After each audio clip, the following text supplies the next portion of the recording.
All set? Okay. So we will call our second meeting to order here. Welcome to the MSAD 51 Board of Directors meeting for Monday, October 17th, 2022. And this meeting is specifically, well, we've got a couple of other things we have to take care of as well, but mostly about the new school project and the public hearing around that. And I'm going to move public comment to after the new school presentation, just so people can speak on that. So first item then will be items for action, and we have a couple of professional positions we need to approve. And if there is no objection, I'll take a motion for the first two. The third one has been scratched. So do we hear a motion for that? Motion to approve the appointment of professional positions as outlined by the superintendent. Thank you, Vanessa. Is there a second? I'll second that. Thank you, Leanne. Jeff, you want to take us through those quickly? Yes, we have two positions for your approval tonight. The first one is a grade 1 year only, and that is we have two maternity leaves coming up this year at Maple Wilson School, and as a result of that, we need a teacher for really the rest of the school year between both. So this is a person who we are putting on scale and will be a regular teacher for a year in our district.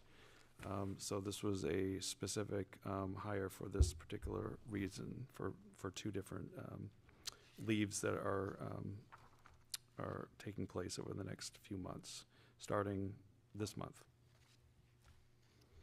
And then the second one is our continued work toward having hiring professional staff for the FLS and behavior program. So this is another position. Instead of filling some other vacant positions, we're opting to go out and hire social workers, speech language, clinicians, OT, PT, whenever it is feasible, and we've been getting some amazing applicants after the school year started. I'm really pleased with the applicants that we've been getting. And so this is that continued work on and working towards having a wraparound service clinical model for our FLS and behavior programs in our district. I think it's a great approach. And the last position, we missed out on that candidate to take it? Or? Yeah, the last position, the candidate was offered the position and decided to stay where they are instead of coming to a new school at this point for different reasons. Okay. Further questions of Jeff? Further discussion? Okay. All in favor? I think there's difficulty hearing in the audience. All opposed? Unanimous motion carries. Okay. So we will move on to the, can you guys hear okay? Not really. How about now? Better? Okay. Condenser mics, right? Okay, so the really important part tonight is the public hearing for the new school. A lot of this information will be repetitive, but this is the public hearing. So the point that we're at right now is we are in our pre-referendum phase, or our communications and information phase, if you will. So, and that includes our concept design of the building. So as we've talked about in a couple of other information sessions, the concept design is just that. It's roughly what we're envisioning at this point, but a lot of it could change. I shouldn't say a lot. Some details of it could change as we work after the referendum, if the referendum passes, and we have to make decisions about budgets and lots of fine-tuning. So if the referendum passes, we will move on to phase 2 and phase 3. Phase 2 is sort of like the engineering and layout and making sure that we're doing the best that we can, making the best building that we can for the next 50 years. Phase 3 would be design, which is more of the fine-tuning inside and making sure that we're doing everything right at a finer level. So tonight we're going to go through the entire presentation again from Oak Point. And Tyler Barger is here. He's going to take us through that. Jeff's going to talk about safety. Scott's going to talk about finance. And I think we have some updated numbers on operating costs looking We do. roughly Yep. as best we can. Kim's here to answer questions. Kim's done a fantastic job with phase 1 and communications and information. And then we'll have public comment, which we'll do our best to answer questions and stuff. Yeah, so Tyler. I don't know. I think, Tyler, the podium is probably where, Ryan, would you say that's the best place? Okay.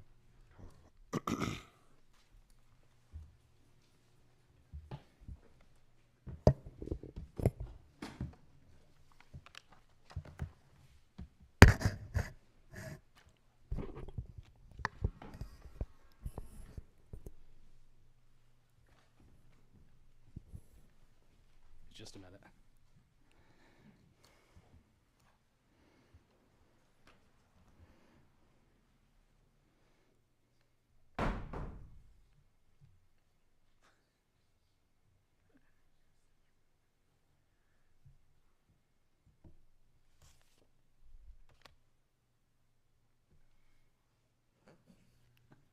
Next facilities committee meeting, doorstop. Ah. We'll be saying what we can do with that tomorrow.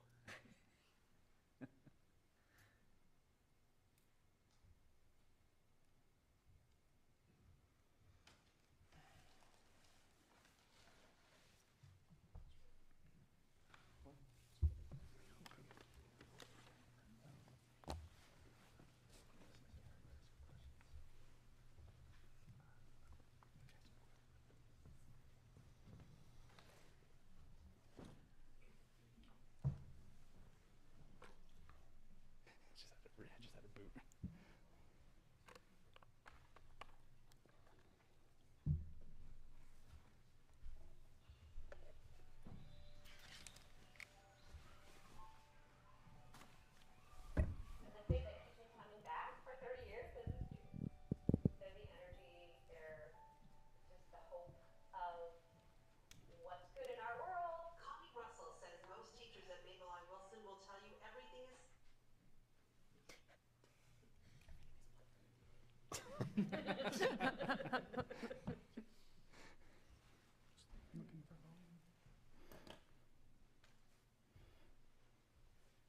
Well, we had to have one of these go south with technology. It is the 4th one, isn't it? It is. Yes. Count the other 2 projects, it's like the 28th. Oh. We'll see. Never mind. Doors. Better come back.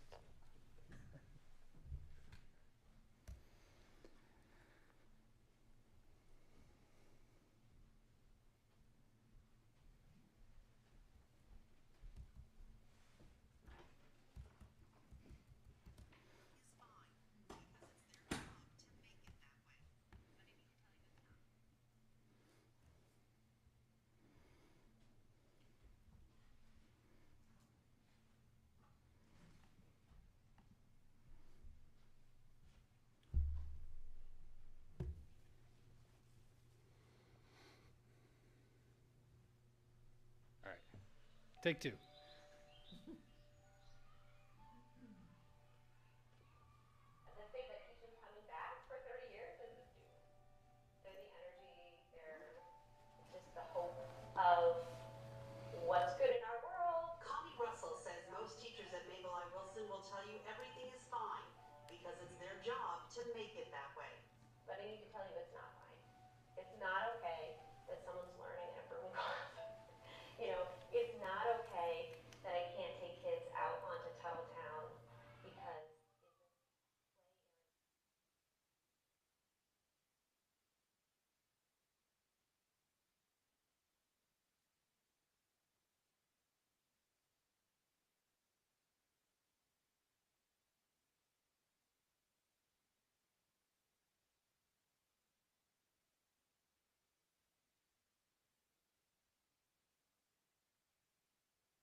This graph is a summary of the projections that recently came out, I think in May, the most recent iteration of those projections done by an outside firm. And it shows that an additional 307 students are going to be moving into this district, either by new construction, moving through as new residents are having children, which is going to further put a lot of strain on your 3 buildings here on the Greeley campus.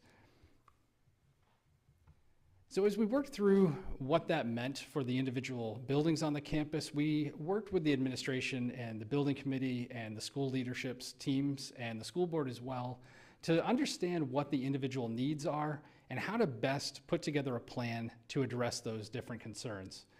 What we ended up with was this plan that we're going to present tonight with a new school in the North Yarmouth site for pre-K to 2, which will house about 730 students.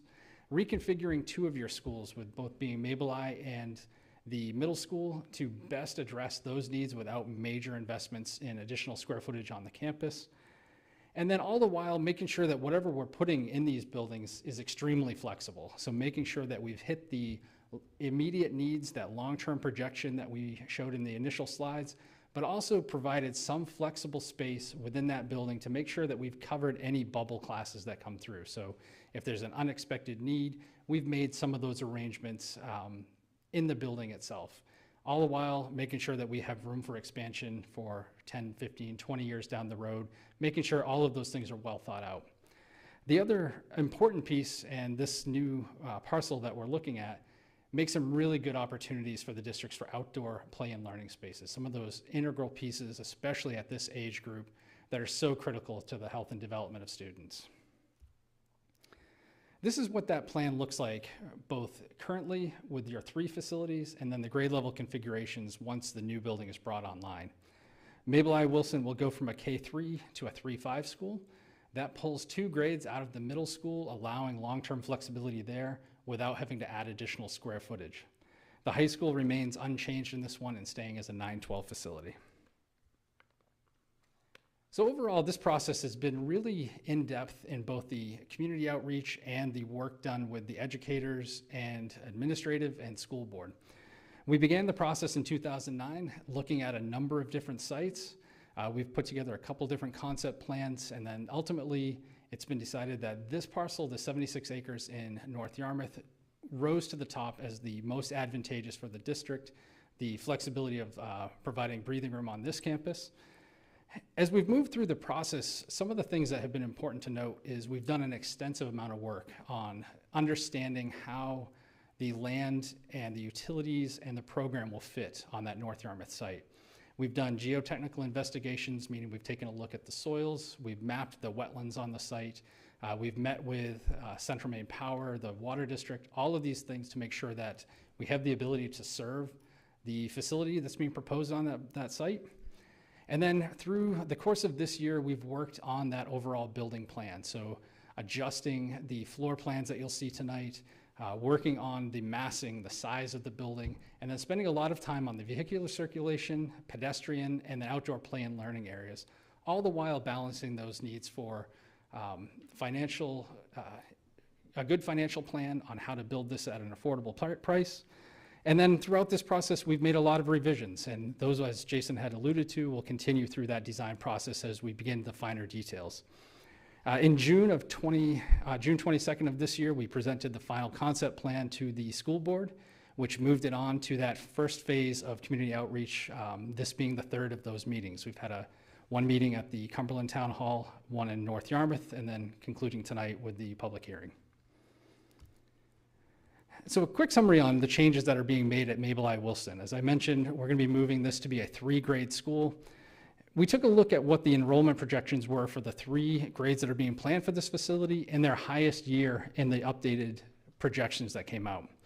What we saw was somewhere in the 190 to 195 students in that range, and the building fits fairly well within that grade level. So making sure that we have the number of classrooms. It worked out to 9 each at the max capacity. And then again, as I mentioned, that flexibility, we made sure that there are a minimum of 3 in the building, 3 classrooms to handle any of those kind of bubble years as they move through. This is a rough idea on how grade levels could be dispersed amongst the building. I think the important thing to note, both in this plan and the one that we'll show you on the new primary school, is that these are just generic 800 square foot classrooms. How this building ends up being allocated for each of the 3 grades, I think will depend a lot on instructional models as you move through, whether they're going to look at looping, team teaching, other components. But there's a lot of flexibility on how this building gets laid out. You'll see in the green area, those are your existing allied art spaces, making some improvements to those areas to make sure that they're appropriate for the age group moving in. And then this is a view of the second floor, again, with some potential arrangements of grade level classrooms. Some of the improvements that we have included in this bond for Mabel I. Wilson are really directly related from switching this from a kindergarten age group in the blue area with that kind of yellow circle or yellow square around those. That's an area where in-classroom bathrooms are located, so we're going to have to make some changes to those to make them accessible, adjust the heights to the current age group going into the building. And then the other components are making sure that we're continuing the great work that you've done over this past year with safety and security in both the 2 highlighted areas that are your primary entrances. And then making sure that we're finishing all of the building envelope upgrades, primarily around the windows that weren't included in the state revolving renovation fund project that you voted on this past June. The other component that's really important here is following the completion of the primary school, the portables at Mabel I. Wilson won't be needed. So this will restore the playground and field area, which has been kind of lost over the last few years as additional portables have been brought onto the campus to deal with the increasing enrollment and space needs. So moving on to the primary school, we took a look exactly the same way as we did for Mabel I. Wilson at what the long-term capacity is projected to be. We took a look at what the highest projected student population was for kindergarten through 2nd grade. We took a look at what the district has set for maximum class capacity. And with that, we've determined that a minimum of 11 kindergarten, 10 first, and 10 second grade classrooms are needed. As I'd mentioned, flexibility has really been important through this planning process, that you're not going out to build additional square footage for a bubble class. So 3 flex classrooms that are programmed as small group instruction spaces and collaboration areas can be converted into those individual classrooms as needed. And then the district has put in plans for 5 pre-K classrooms. Jeff can speak a little bit to how those will be structured, but that gives the district a lot of flexibility for that program, and then also swing spaces as needs arise. With those, we end up with a building capacity of just around 736 at its maximum. So for those that don't know, the project site is out on Gray Road. It's number 80, just past the intersection on the left, heading from town. The 2 boxes that you see here are the proposed site and then the distance relationship to the existing campus that we're on tonight. Overall, the site is 76 acres. One of the things I think that's important for those that don't know this area, this is right at the base of Walnut Hill. So the area that is kind of listed as the open field is that kind of the low part. That narrow piece is our access point. It kind of goes up and over the hill through a beautiful wooded part of the site, and then down to a flattish area where there's an existing field. There's some really good opportunities here for that outdoor play and learning area. So we're working to discuss this a little bit more when we talk about the budget, is the utilities that are required to serve the school. So there's 2 major improvements that are going to be required. The first being the green line that you see at the top. That's extending 3-phase power from Gray Road and Walnut Hill Road. The other one, we've met with the Yarmouth Water District, and it will be extending the water service to the building just under a mile, and that comes from Delwyn Drive on and 80. It will be from Delwyn Drive up to 80 Gray Road. So as I mentioned when we kind of did the overview of the site, the line that you see coming in here from, let me see if I can get the.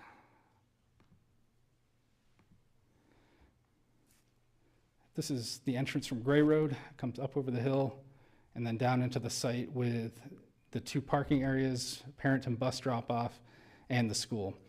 The green areas that you see there are a small number of wetlands. We're working hard to locate the building in an area that minimizes the impact of those wetlands and overall fills that we need to do.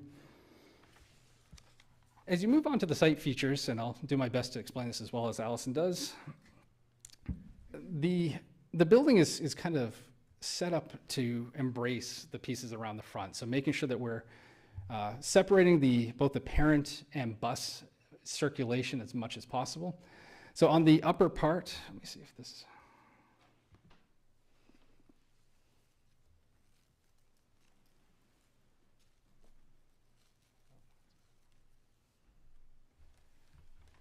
This space in this circular area is the parent loop. As you move down, there's a dedicated bus loop that's separated, and they're connected in the middle with this little entry plaza. As we move around the building, there are a number of site features that we were really working hard to either embrace or enhance. One is the existing wellhead that was identified, and then a number of improvements are required to meet life safety codes. We've got a fire lane access that kind of meanders through, back to a hard court, the play areas, and then there's a circulation that's required around the building with a number of walkways and different access points for emergency vehicles and service. We've been able to work in a couple of U9 fields for the school to be utilized. Moving into the kind of the enlarged view, it gives you an idea on how we've kind of organized some of these spaces to take the best advantage of some of the improvements that we've had to do. As you look at the top of the screen here where the cursor is, this is the primary area for deliveries. So this is abutting the kitchen and cafeteria. It's separated by a number of gates to limit vehicular access. And then all the while, all of these hardscape improvements, so that asphalt can be utilized by outdoor play areas. So things in Maine where we need to be able to plow, all of those are serving kind of multi-purposes. We've got some areas in here for vegetable gardens, something that a lot of times are built and constructed by classrooms and really owned by those grades. Moving back into a dedicated pre-K playground, again, a large hard court. We've worked that in as what will serve as fire department access. So instead of a large K-turn or something unsightly, we utilize that asphalt area as part of the playground. And then moving into that dedicated K-2 playground. As we move down, we've got the U9 field. And then what's been labeled as this habitat walk is really an accessible route around the school that takes advantage of some of those natural elements that we're working at. There are a couple of intermittent streams on the backside of the property that we're looking to be able to engage students throughout the course of the year. So moving into the building itself, again, this front of this building really directly relates to the relationship of the two drop-off areas. We've got the entry plaza in the middle, coming into a secure vestibule, and then this spline that connects the public and private parts of the school. So all of the things that could be community use back into the educational wings. Excuse me. On the upper piece, this brown area is the central office. So all of the support where you'll check in, the principal's office, all of the support staffs moving back to the nurse. We've got allied arts spaces that kind of wrap this backside with music, art, and the flex space. This kind of bluish color here is general education, moving into the guidance room, and then special education makes up the bulk of that wing. As you move down this large section, the connecting corridor, on the upper piece, this is the gymnasium. It's been set up to be able to be divided into two so that multiple classes can be happening at the same time. To the right of that is this is the kitchen space, the cafeteria, and an amphitheater in this interior space. One of the things that we were really taking a look at is how these spaces can serve multiple functions throughout the course of the day. We know that with inclement weather in Maine, there's a lot of opportunities for indoor recess, which can be a challenge in a lot of schools. So these are set up to take advantage of some of those opportunities. We would envision a large operable partition here to open up that cafeteria space and give you an opportunity for larger presentations and events in the building. On the right piece, set up to take advantage of some of the views out to the wooded part of the site, is the library. As you move down into the building, this reddish area is the 5 pre-K classroom wing. And then as you see this color, it's rendering kind of close to some of the others. That's intended to be a small group instruction space. So in the pre-K space, that's where all of the imaginative play areas, that would normally be in a classroom would be located, allowing us to make those individual pre-K classrooms just a little bit smaller. As you move down on this floor, this is the kindergarten wing. There's 11 of the blue classrooms, and then there's these two spaces that kind of abut each other. One is a dedicated permanent collaboration area, so a place to take students to do kind of those messy things that might be disruptive in a classroom. And across the hall is the flex space, which can also serve for a lot of those functions, but then is set up to be a future classroom space if the need arises with an operable partition that can be closed. As you move through the site, the building is set up, it's a 3-story classroom wing with one up and one down from that main level. So again, these are things that we've really worked hard to make sure that they're efficient and stacked well, with these classrooms repeating on each level. This one indicates that first grade's down, second grade is up, but in reality, these are a collection of the 10+1 general classroom spaces, and those can be adjusted on a year-to-year basis as needed for the educational model. So this is an example of how that kind of core piece that I had mentioned functions in the middle of that classroom wing. This is the area that serves as that collaboration space with a low half wall to define the space, maintain our egress corridors. And then across the hall, we're showing the large open area with a number of flexible furniture pieces and different components that can be moved around to suit whatever activities are happening. On the opposite side, this is a standard classroom, and then connecting in between are the two restrooms dedicated for each classroom space, out to a small group instruction space. And these have been something that are really well utilized and a critical component to our educational models now. It's a space that ed techs can work with students on a one-on-one basis. It's a place for students to be able to go if they need just a few minutes in quiet time. Testing happens in those spaces, small projects. And it really becomes a very versatile 150 square feet in the building. So we've put together a kind of a quick video flyby of how this building could sit on the site to give a little bit more of an explanation on how the relationship to the site and the building works. This is the front of the building, walking through the bus loop, moving around kind of to the eastern side of the site. Heading down the hill that starts to expose that 3-story classroom wing. As you move around, there's a lot of great opportunities for that outdoor educational space with very little investment. So as you see on the left-hand side, we have a series of granite seat walls that are intended to be serving two functions, kind of helping us to transition that grade down, and also some opportunities for outdoor play, or outdoor educational spaces. That blue box in the back was the library space. As you move around, we've got the stair tower at the end, 3-story classroom wings. And then this is kind of along the lines of that habitat walk. It looks a little bit of meandering because we need the additional length to transition the levels of the site.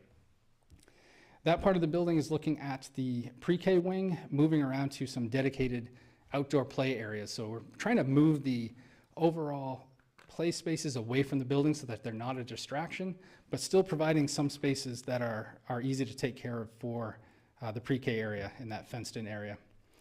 As you move around, you see the windows that look into the amphitheater and the cafeteria with those simple raised beds is kind of what we're envisioning in that garden space. So, you know, kind of low investment, high yield returns for the educational side. We've got that small outdoor eating area and in parts that would be normally part of our circulation. And then moving out to kind of a bird's eye view of the top of the building that's set up for future photovoltaic panels. One of the things that we've heard kind of loud and clear as we've done our community forums and all of the meetings that we've had with the education administration and the school board is that sustainability is really a key piece. And that really goes kind of the heart of how we approach our school design as well. We want to make sure that we're giving you a building that is both environmentally friendly to be in, is sensitive to the surrounding areas that we're constructing it, but also the bonus of a sustainable building is that we're reducing those overall energy costs. And those core values are really what we've tried to put in for the sustainability process in this project. As I'd mentioned, we've set up the roof for future photovoltaics. It's a small investment to get some conduits and other pieces in place. We're taking a look at making sure that our building envelope is appropriately designed, increasing the R value to drive down those energy costs that are very volatile right now. We're we've sited the building to take advantage of a lot of natural light, which is something that's critical both for the energy side, but also has a direct relationship to the overall performance of the educators and the students within the building. It's great on raising test scores, and with some good planning, doesn't cost anything. We're taking a look at making sure that we're specifying and designing our landscape to minimize how much is involved in applying water. So we want to reduce that irrigation cost. All the while taking a look at systems that are going to, as I mentioned, lower your overall utility costs long term, and taking a look at how materials that we're specifying relate to the indoor environmental quality. So making sure we're not providing any materials that are off-gassing or creating a space that's unhealthy for students and staff. Those are a lot of things that, with just good planning, don't cost anything else and benefit everyone immensely.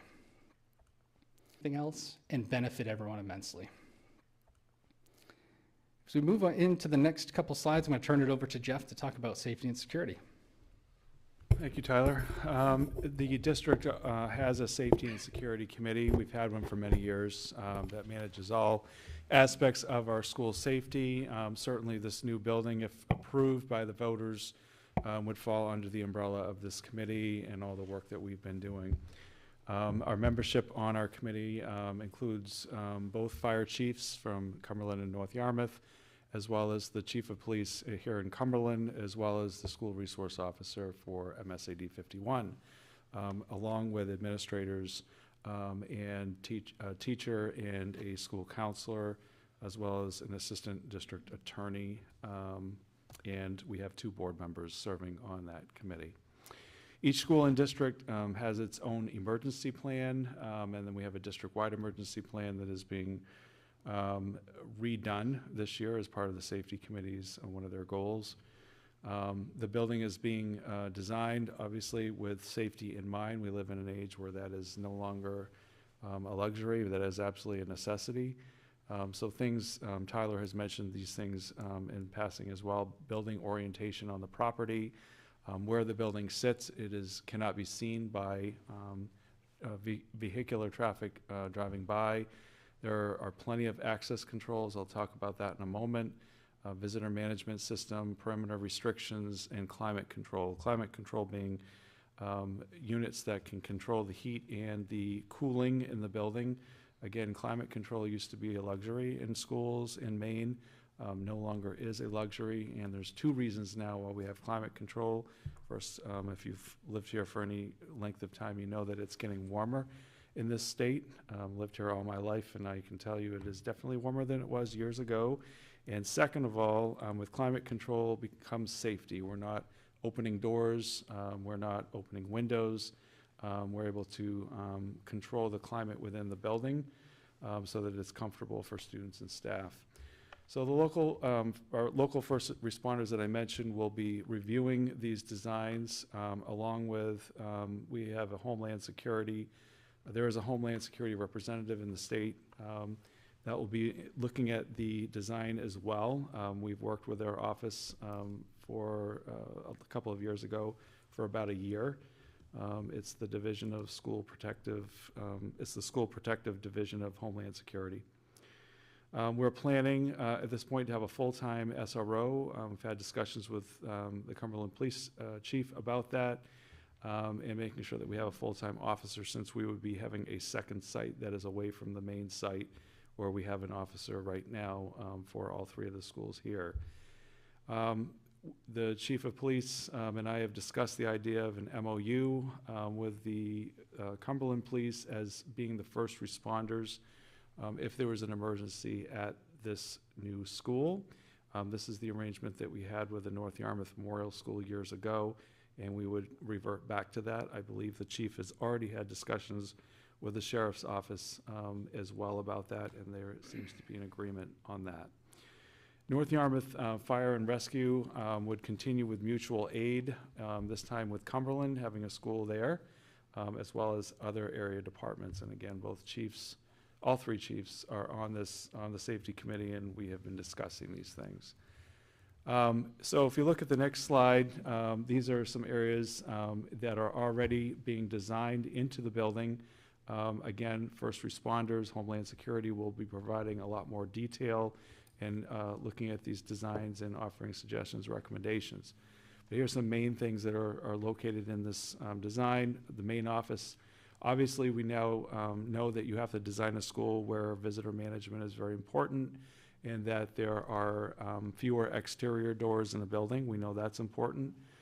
Enough for egress, but not enough to compromise safety, and that you're making sure that visitors are going through one door area or one part of the building, so that visitors can be monitored. And part of that monitoring is also having secure doors, which obviously we have in our other buildings now. But these secure doors also would go into a secure vestibule, which is right now in progress in our other buildings, so that we have another barrier. But this building would be designed with these things already in place. A network camera system with visibility throughout the school.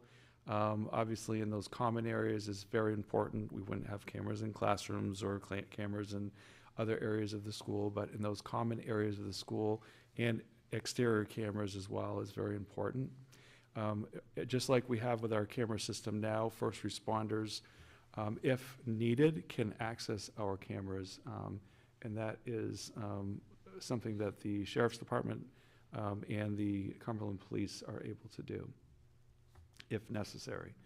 There are fewer, I already mentioned the fewer exterior doors, but access control, again, the office has control over the visitor management system. And again, these are things we've had to build into existing buildings. Building it is a building that absolutely has all of these features in mind, including panic buttons. We have panic buttons in all three of our buildings right now, but we would be obviously building panic buttons into this building in the first place.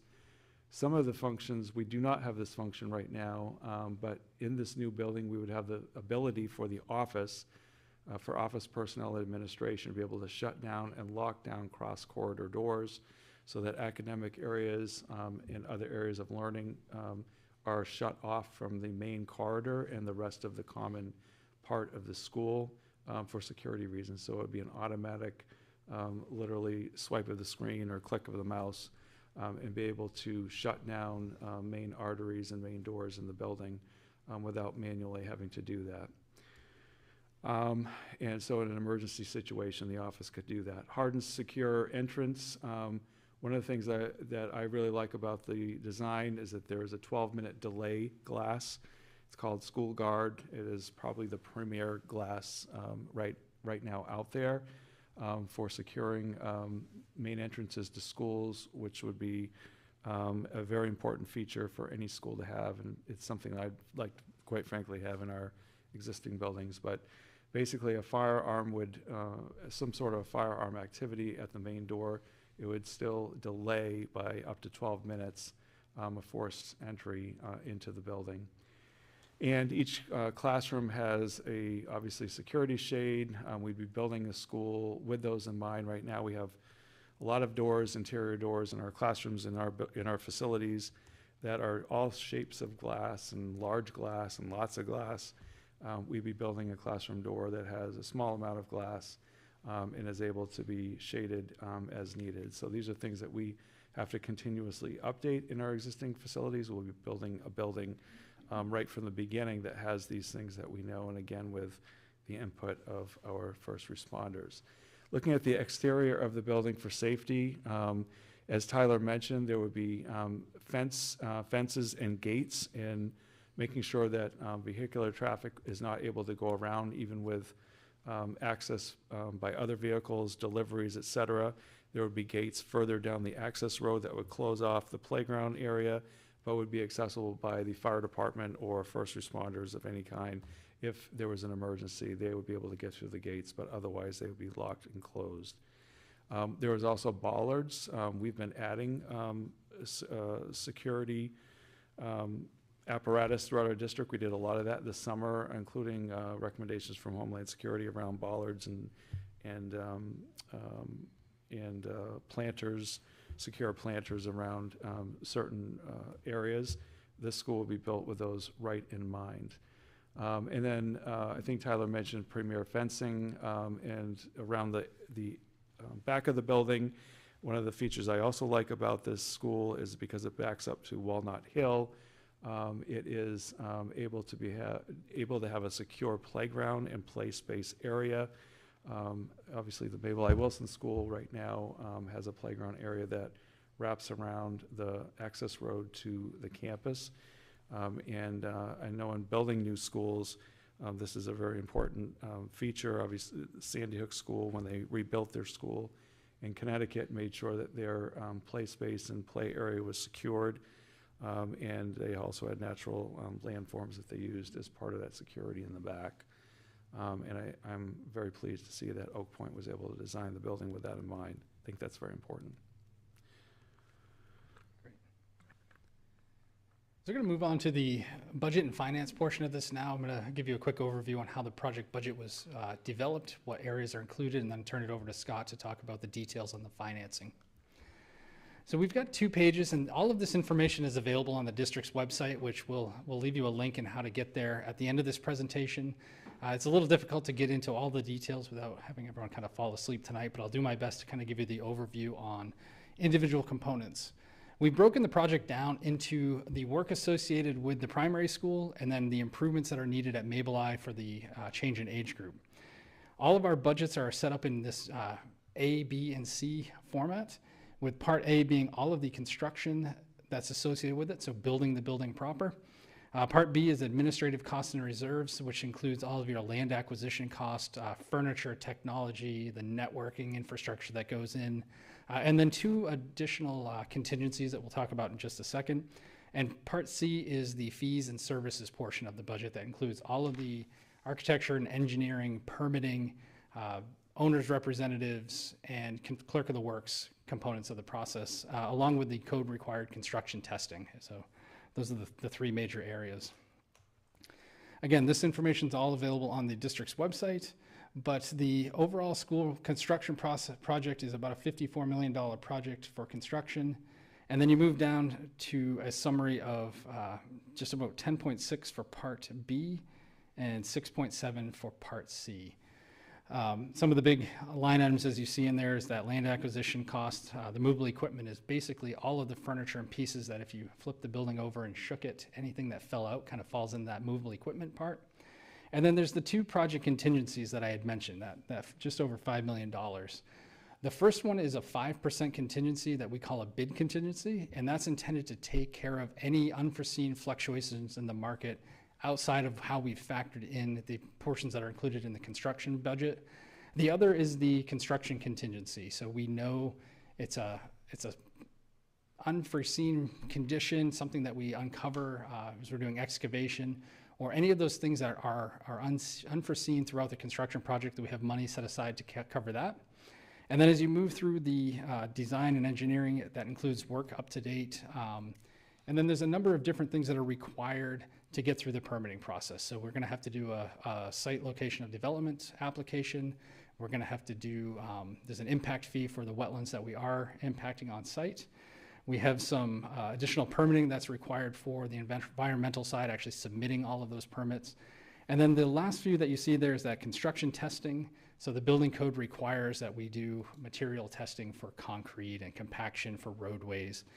It's not very glamorous, but it's something that's really critical to make sure that the building is constructed the way it's designed. And then the last 2 are really good oversight positions. The first is that project coordinator or owner's representative, someone that would help the district with kind of the immense amount of paperwork and all of the technical components that the owner side has to process. And then the clerk of the works is an on-site representative that is employed by the architect but works on behalf of the project. So they're on site every day advocating for the project. So making sure information's moving, helping to identify areas of coordination that needs to happen, and serving as a liaison between the 3 different parties. The last piece is the commissioning agent, and that's making sure that a third party is coming in and testing the building systems to make sure that they're operational and you're getting the full energy and performance requirements out of the project. I'll turn this back to Jeff for additional operational needs. Yes, we'll talk about additional operations. Obviously, moving into a new school building, the enrollment of the district continues to increase. That's why we have modulars on site. on our district. We have 21 modular classrooms right now on site between Mabel I. Wilson School and GMS. And obviously with increasing enrollment, we need more staff. Each year we're adding staff to our district in order to accommodate, and we have been for years doing that as our enrollment continues to go up. But also there would be an increase in cost in just moving to a new facility operationally. Would be a one-time adjustment. And if the school is approved in November, it would be coming online in FY27, which would be the 26-27 school year when the school opens. So a couple notes before I go through these numbers. The majority of our staff that would be staffing this school when it opens with about 650 students. When it opens, 625 to 650 students that first year would be transferred from other positions, most notably Mabel I. Wilson School currently. Specific staff assignments would be made during the transition period.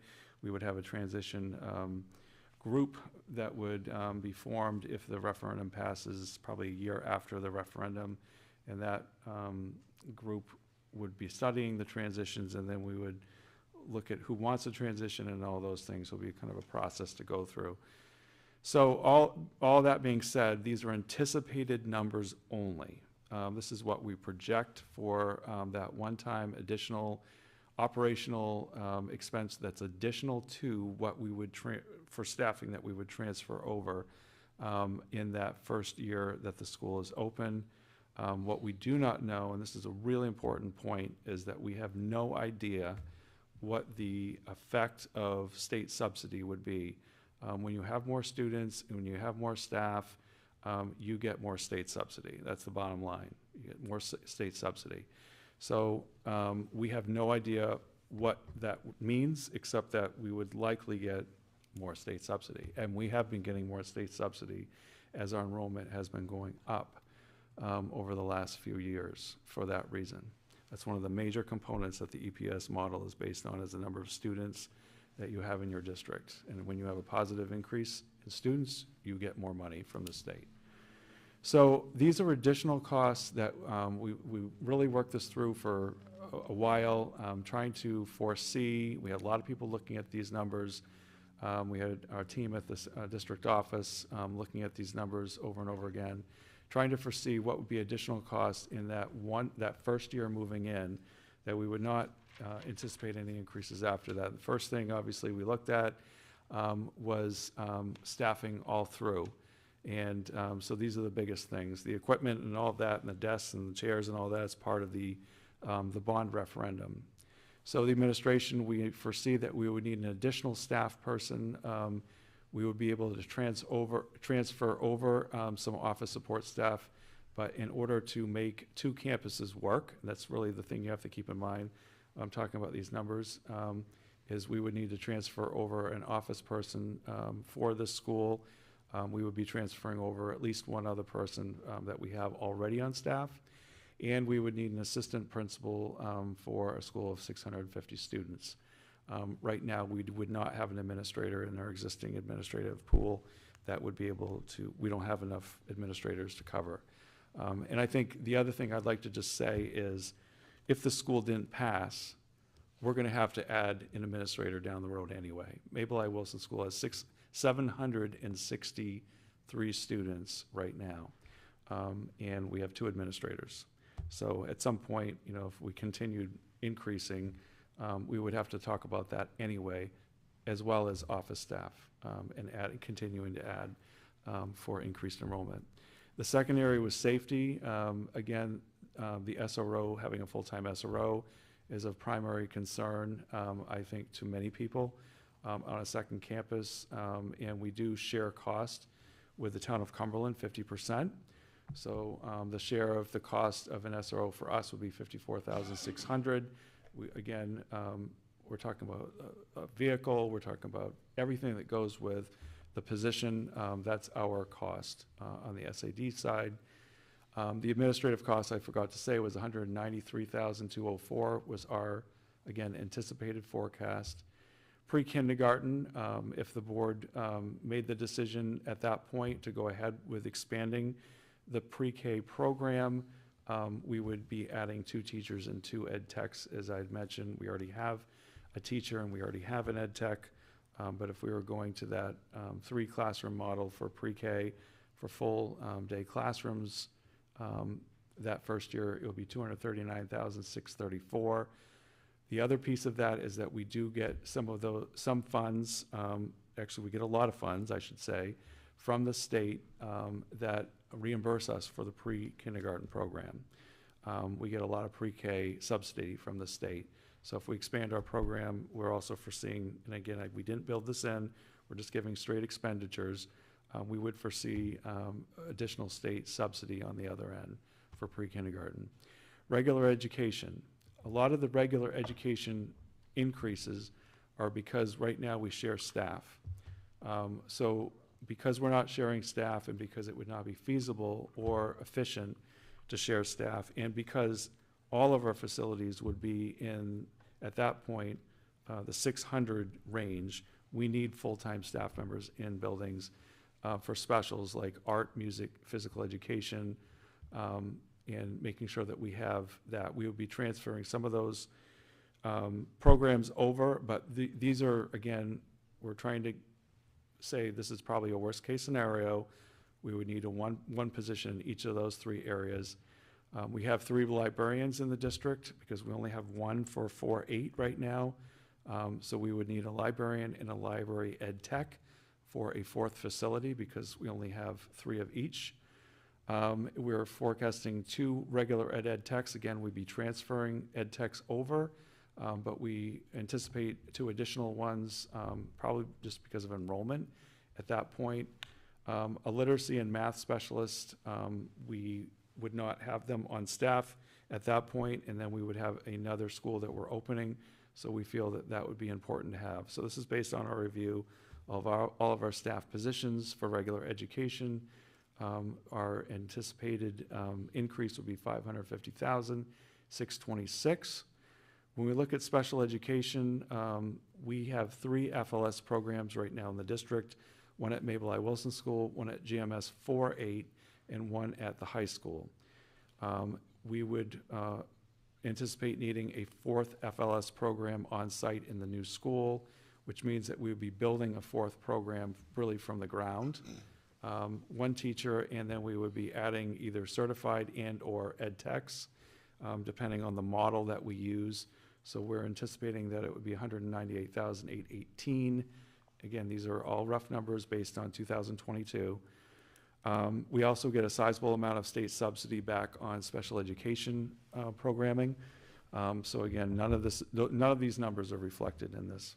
Technology, we have a technician or a member of our technology team right now currently in each of our facilities, and that helps with the on-the-ground facility, technology needs. So we anticipate having a technician, $85,854. And I also want to just point out all the numbers that you're seeing are all in cost. Benefits, salary, everything in. So that's why you're seeing numbers that may seem a little higher than you would expect. These are not just salary, these are benefits as well. Custodial, based on the square footage, we're anticipating that we would need 4 additional custodians. We probably would be able to transfer over, I would say, a 5th custodian based on modulars not being on site anymore, but we're not sure. But based on the square footage, we think we can do it with 4 additional. Again, these are all projections, $191,652. Transportation, based again on what we've looked at for geography, based on having 2 campuses, and based on just sheer increases in numbers of students within the next 3 to 4 years.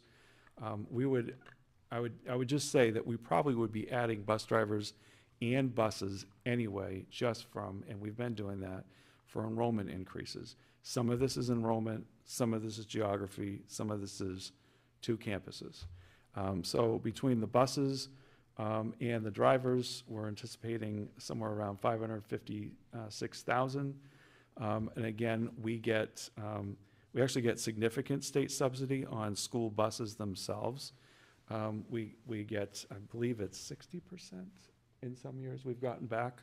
A bus usually costs close to 105,000, and we usually get about 90,000 in subsidy.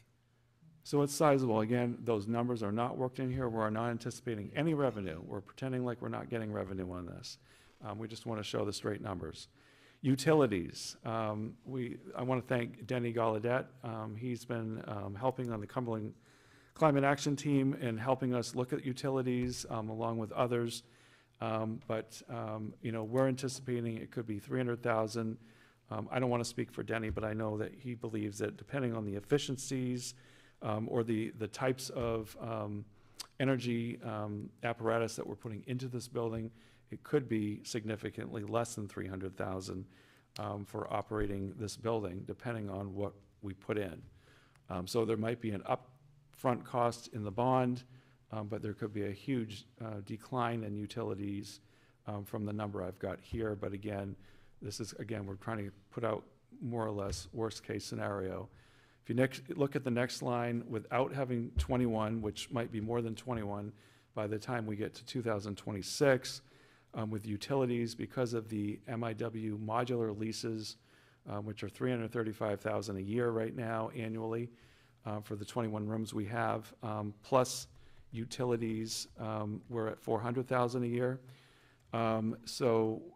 Decreasing, taking that off, because this plan does not involve having any modulars or needing any modulars, we will be reducing our annual expenses of $400,000.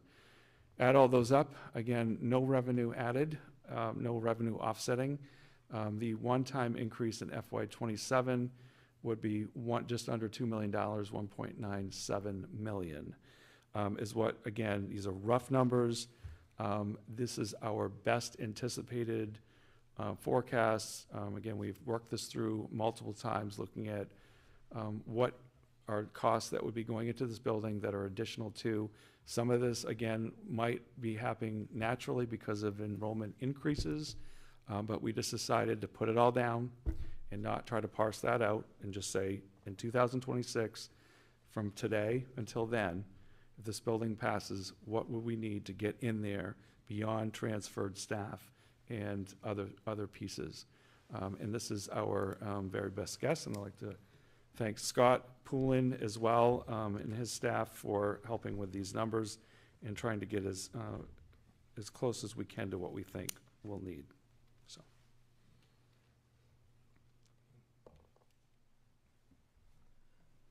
That's a hard one to see from here, isn't it?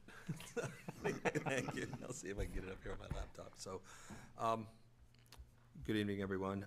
What I want to do is talk about the plan of financing that the district's created on, how do we get to try and mitigate some of the increase in this project to the taxpayers of Cumberland and North Yarmouth. The district has a major drop in debt service in the year 2031. And so the question is, how do we get to the year 2031 where we have about $720,000 drop in debt service, and be able to get to that 2031 where we start to decline our debt from that point forward, and how do we ramp up to that? So in order to do that, what the district has done is the board has prudently set aside additional state subsidy that it's received after the budget is passed, and fund balance at the end of the year to create a fund balance that's close to $5 million, of which we can use that $5 million to offset the debt in the years that we're taking on the large portion of debt. So to look at the plan of financing, in fiscal year 2023, there is no impact. This is over an 8-year period. There is no impact because, like a construction loan on your house, in the first 3 years from 2023 to 2025, we're doing what you would call a construction loan in the housing market, or what we call a bond anticipation note as we're building a school project. When you get to the year 2026, that's when the building is done, and that's when we start paying the first year of interest on the project in 2026. In 2027, we're paying a full year's interest, and then in 2028 is when we start taking on principal and interest in the project. So how do we bring this gradually up? So think of a set of staircases in your house, and you're walking up the set of stairs. So in the first year of 2026, as we start walking up that flight of stairs, it's 46 cents on the mill rate, or $46 on every 100,000 of assessed property value on your home. So not the market value, but the assessed tax value. Excuse me 1 minute while I just get this back up on my computer again.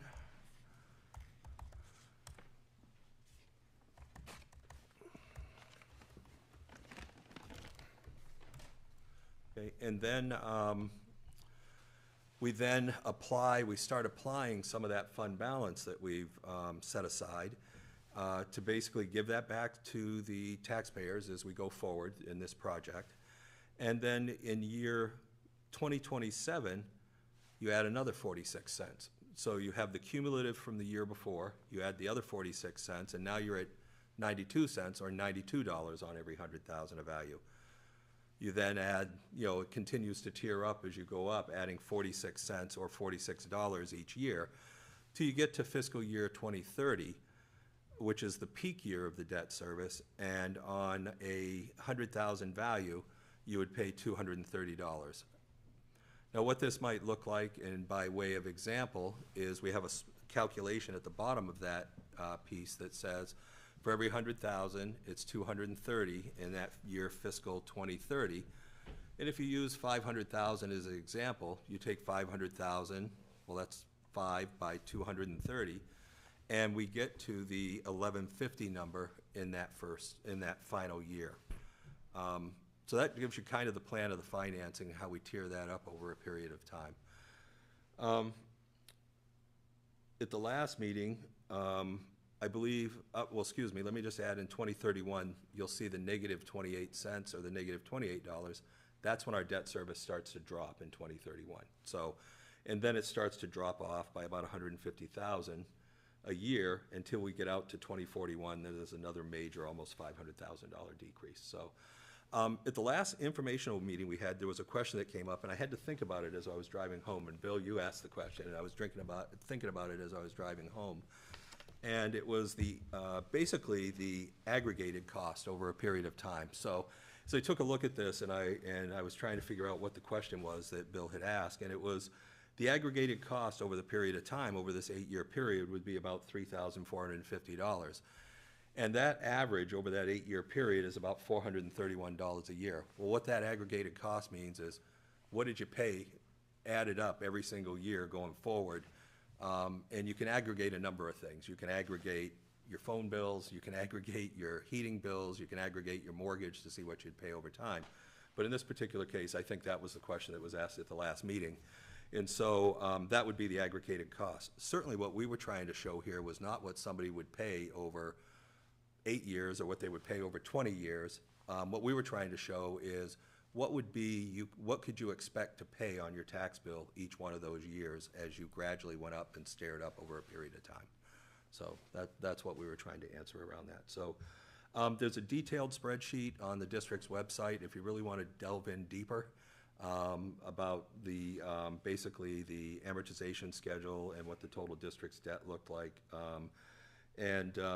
That's really the tiered plan of finance and how we get there and try to get to that sweet point of 2031 when we drop down. Okay. So we're going to wrap up tonight's presentation with kind of our next steps. We've been keeping a running tally of what the schedule looks like overall from kind of when we started looking at the design package this past fall, out through the opening of school. The red line is about where we are right now, so tonight's public hearing is the last formal presentation prior to November 8th's vote. From there, following a successful referendum, there's about a 10 to 12 month design and engineering and permitting process. So that's the time that it takes us to get this project out to all of the regulatory bodies. There's a pretty robust review from a number of state and local agencies, and also getting all of those design documents ready for contractors to bid on them. It takes about four to 6 weeks for contractors to get bids together, and we'd be looking to award a construction contract in January or February of 2024. What that does is it allows us to be in prime position to start construction kind of as spring is rolling through. It gives us a chance to get some of those long lead time items ordered, and then as soon as we're able to kind of hit the ground running, get into that construction period. We're estimating about a 24-month construction duration to get this facility and all of the associated utilities constructed. What that does is it sets us up to kind of wrap up construction at the beginning of the summer in 2026. And why that's important is it takes quite a bit of time to both get the systems up and running, checked out, run through all their paces to make sure things are functioning.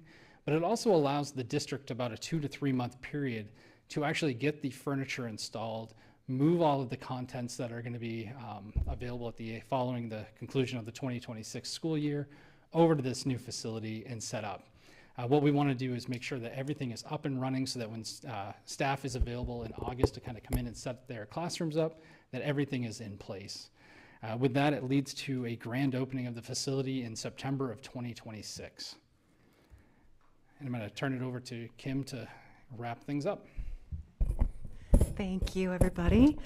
Last Saturday, a couple of us were over at the farmers market, and we were just able to enjoy the gorgeous fall day. We were next to the bakery stand, which was very dangerous, but we were right out in front of the front of town hall, and anybody could come up and ask any questions, talk to us about any concerns, and we're going to continue doing that for the next 2 Saturdays.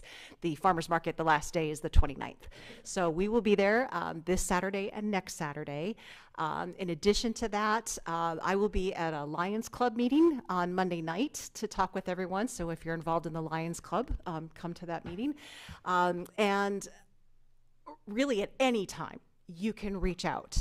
Many people have, and I would hope that they would tell you if you ask them that I was able to respond within 24 hours with an answer.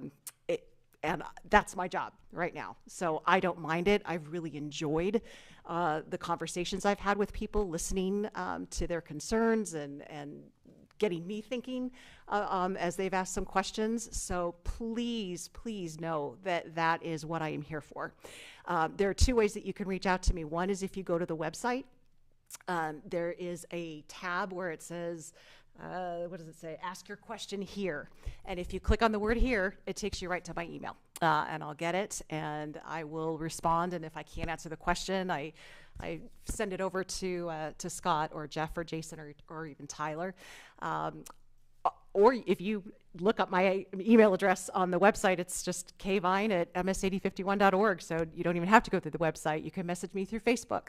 I am happy to meet with anybody. You know, if you really want to talk in person, maybe you have a group of friends and you haven't been able to attend the meeting, I'll come and I'll bring the coffee and the muffins. So that is something that is very important to me, is that everyone knows that they can ask any question at any time and they will get an honest answer.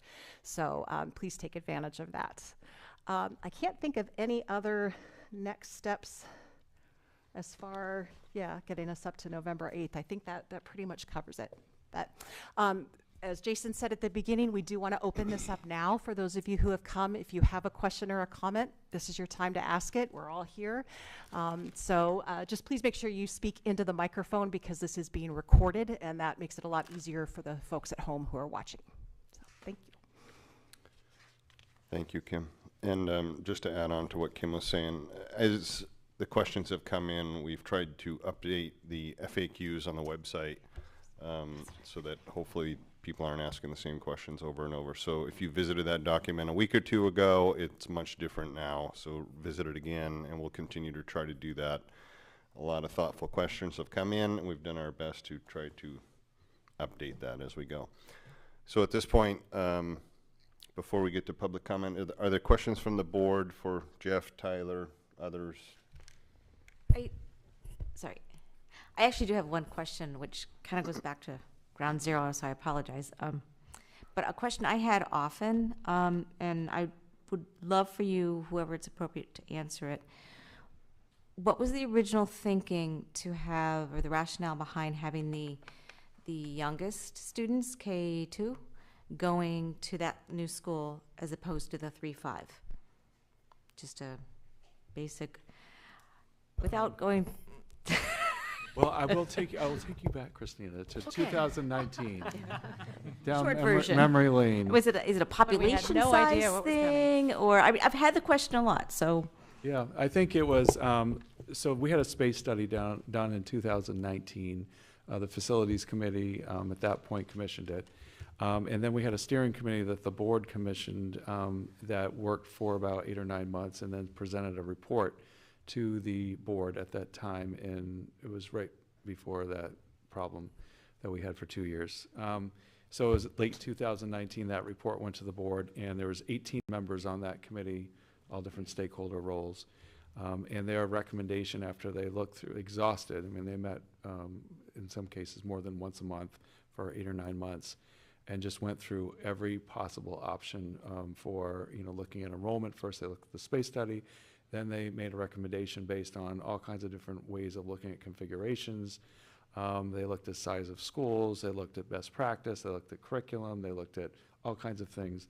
And in that report to the board in November, December 2019, they made several recommendations, that steering committee, and I don't believe it's on our website. Actually, I think it is still on our website, and I can certainly get you a copy of that. But that recommendation was that it be a primary school, and that we start students off, in a building that is their own, in their own space, and was smaller than the one they're in now. It was really important to have a smaller facility. So there's various reasons. They had lots of criteria that they looked at, but that's kind of the summary answer that came out of that steering committee. So in the FAQs, then, could that question be written, Kim, Jason, and then the response? Because so it won't keep coming up again. I mean, I've heard it again and again, but that would. We can put that in there. It's also, I was May going to already say, it's be there. important to note that we also have reevaluated that a couple of times. I think definitely with this plan, but then also I think with the previous one campus plan, where we heard from administrators and I think teachers as well, to give advice and decide on different constructs with the new building and figuring out the pros and cons of all of it. Yeah, there was a pre-K through 3 plan at one point, a design for the first North Yarmouth site, which was behind the community center now, and that was a pre-K through 3. That was larger than most of the steering committee members would have liked. It would have been a larger school. I think so. At the end of the day, subsequent facility committees and really looked at that and said, no, we want to stick with something that's smaller, and we went back to a pre-K to 2. But we can certainly, and Kim, I've got a write-up actually that I could just give you on that, just the history of that and why. That'd be great. Thank you. Yep. We hashed that all out again after the most recent one campus failed and went through facilities again, and just we kind of went through all of that again. I mean, But wasn't it, isn't that how the state recommends having grade configurations? That was part of it, yeah. They don't 3, really 4, and recommend 5 it, but they do it indirectly through curriculum. Yeah. So, and their state testing and a lot of different things they do as a pre-K to 2, 3 to 5, 6, 8, and 9, 12. And so I know that was part of the steering committee. That was one of the criteria they looked at, was the curriculum and the academic program itself. And of course, we've had different configurations in our district, and we can work with different configurations. But for the purposes of the state and how they actually, if you look at the state standards, they are broken out K through 2. Pre-K has its own standards. K to 2, 3, 5, 6, 8, 9, 12. in that same discussion, we talked about how to help the school feel small as well, and that's sort of why it's laid out the way that it is, with wings off, so it's not just one huge long hall. We also talked about neighborhood schools in that discussion, and that's kind of a tough sell because you end up building more than one building. So I think if you could put it in the FAQ, it'd be great, because a lot of the people that are asking, well, some of them might be people who have moved in and don't realize those conversations were had. yeah, So. many times. Yeah, Yeah. I understand. Yeah. Go ahead, Jared. Question for Scott. On the anticipated operating costs increase for August 2026, There's a cost on there for $555,000 for transportation. Is that meant to be an annualized cost, or is that including the one-time gross purchase of the 4 buses? You would end up having the cost of the drivers, which would be added in that year, the 4 drivers, and then there would be 4 buses that would also be added in that year. So it would be, I mean, eventually you'd have to replace those buses down the road, but the majority is that one-time cost of the buses, right? The 105 that I talked about, around the 100,000 mark, so. Okay, so the $555,000, that's a one-time cost, but not an annualized cost. So the next year it wouldn't be 500. Next year it's not, it would be just the cost of the labor in the next year, but it wouldn't The be added depreciation. on. It would already be built into whatever our budget was at Okay. that point. Great, thanks. Tommy, you had a question? Yeah, my question's pertaining to the, like, kind of idea and construction. How is, like, the new development and the houses that are near the site of the proposed school, how is that being taken into account when developing the plans?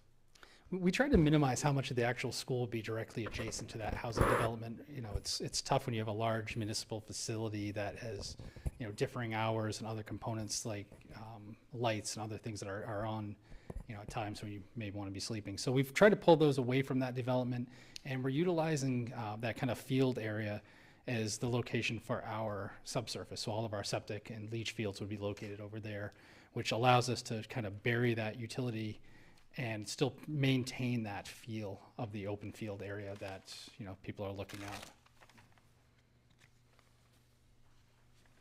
at. Other questions from the board before we go to public comment?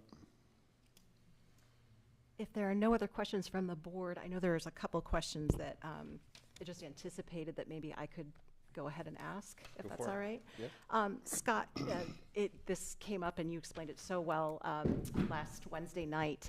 And so for the folks who couldn't be there, can you talk about that 109 million and that is covered by our mill rate, but just explain the difference between those two numbers? Sure. Thank you. So the project cost is made up of 2 components. One is the principal amount of the construction, which is the approximate 74 million. And then the other part of that is interest for the bondholders. I mean, it's, you know, the purchaser of the bond will want to earn interest. So the amount of interest on that would be around, you know, 35 million. So if you add those 2 together, you come to the 109.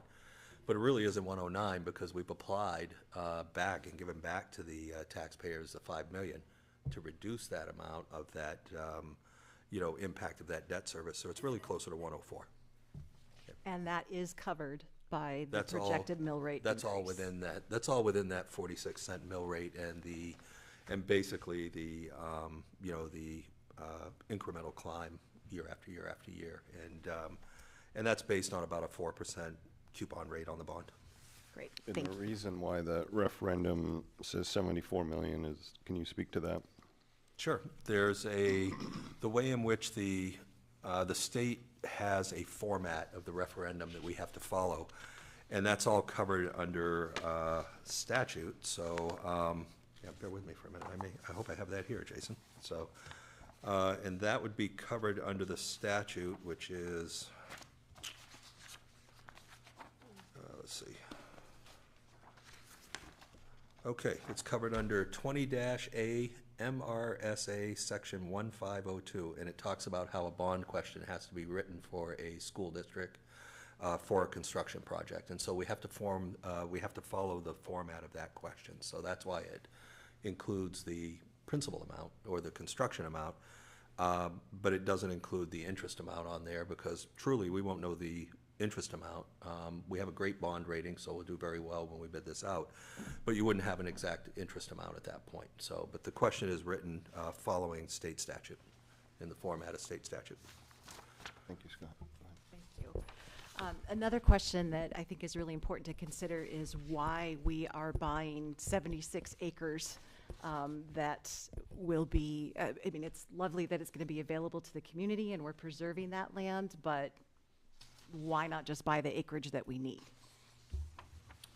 Well, I don't think that was offered to us in that way. It was offered to us with the 76 acres in mind. And I will say that many school districts buy additional acreage beyond what they anticipate for the building envelope. I think it's wise to do that, actually. We're, you know, it's certainly not unusual. And I know that 1.2 million is a lot of money, a little over 1.2 million for land. However, for 76 acres in North Yarmouth, or Cumberland, North Yarmouth, this area of Maine, that is a really good price. And to get all that acreage can also be used by the community. And I know there's a lot of trails that are already there, already established, and also can be, I know there's interest in having at least one group, and I don't remember the name of it right now, Trails Group is interested in helping to use that land for public use. So I think it's a really great asset to the community as well. This piece of property also has, you know, running brooks on it. It's got plenty of woods and fields and, you know, animals. I mean, there's a lot of value in the land itself, and preserving the land really beyond the 5 or 6 acres that will be used for the building. And then, of course, there's acreage for fields and all that stuff beyond that. But, you know, the vast majority of that land would be public use for other reasons. And I think there's, again, huge value in the center of North Yarmouth, or close to the center, to have that kind of asset here in the community. So I think it has multiple uses. And just as a refresher, what approximately would be the cost of the land on Tuttle, the corner of Tuttle and Maine, that we were originally considering?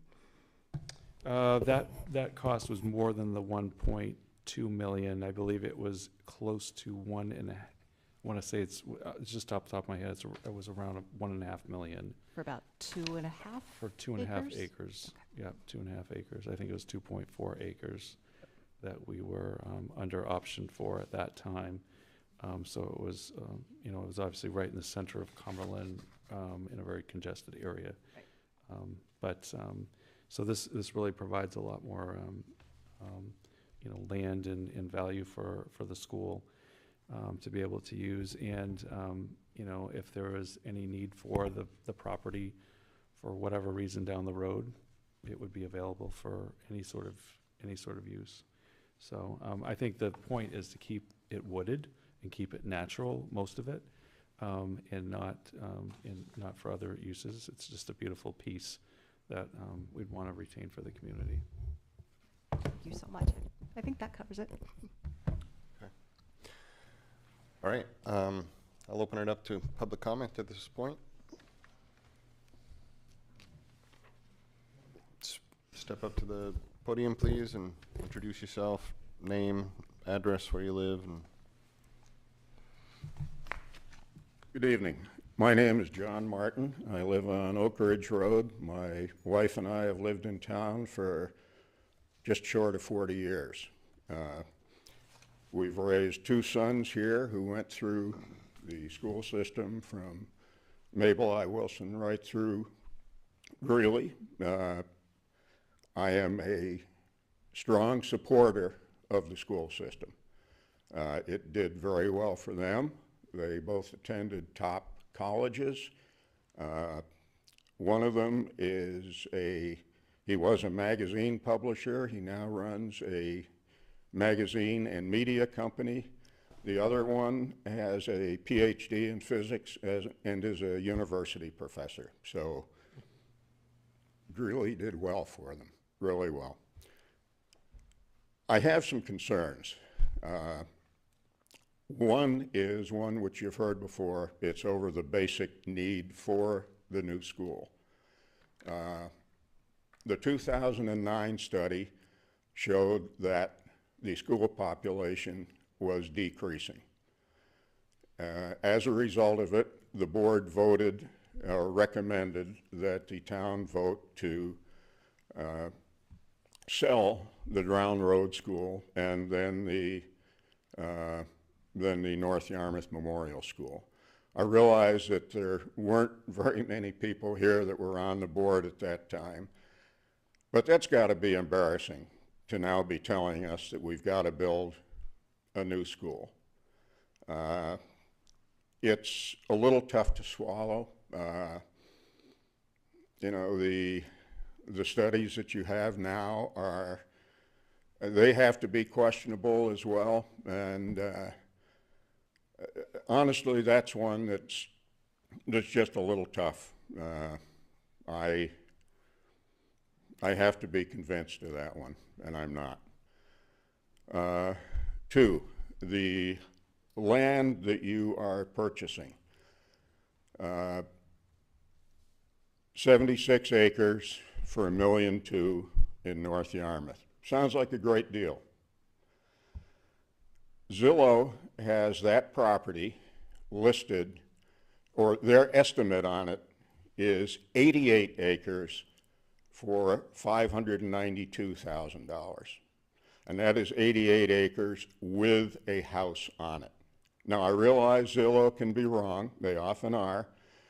They're usually not that far off, and that has a house on it, and I don't know that the property you are interested in includes that house or not, because that's 88 acres. You're looking at 76 acres of it. The town of North Yarmouth has that property on the tax rolls for about, I think it's $320,000. Of that 320, about 120 is for the residents, and 205 or so is for the land, and that's for the full 88 acres. Now, the 76 acres have got to be worth less than that. So how we can justify paying $1.2 million for those 76 acres, I just don't see. Regarding that land, the fact that you want to, the fact that there is a lot of land there that is really nice natural property. I live just off Knight's Pond, and I would like to see that land preserved. But frankly, I don't think that is the purview of the school board. And what the school board should be doing is looking at the property that is necessary for the school. I mean, I love it that the rest of that land will be preserved, but that's none of your business whatsoever. It's not the school board's choice. Now, if you want to get the Cumberland and Islands Land Trust or somebody else to buy the rest of the property, fine. But that's something other than education.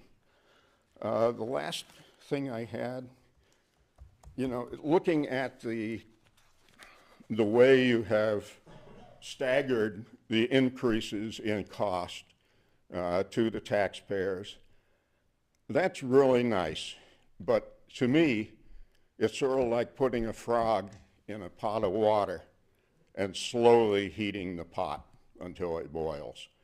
You know, that frog doesn't realize that he's going to be boiled within a few minutes. I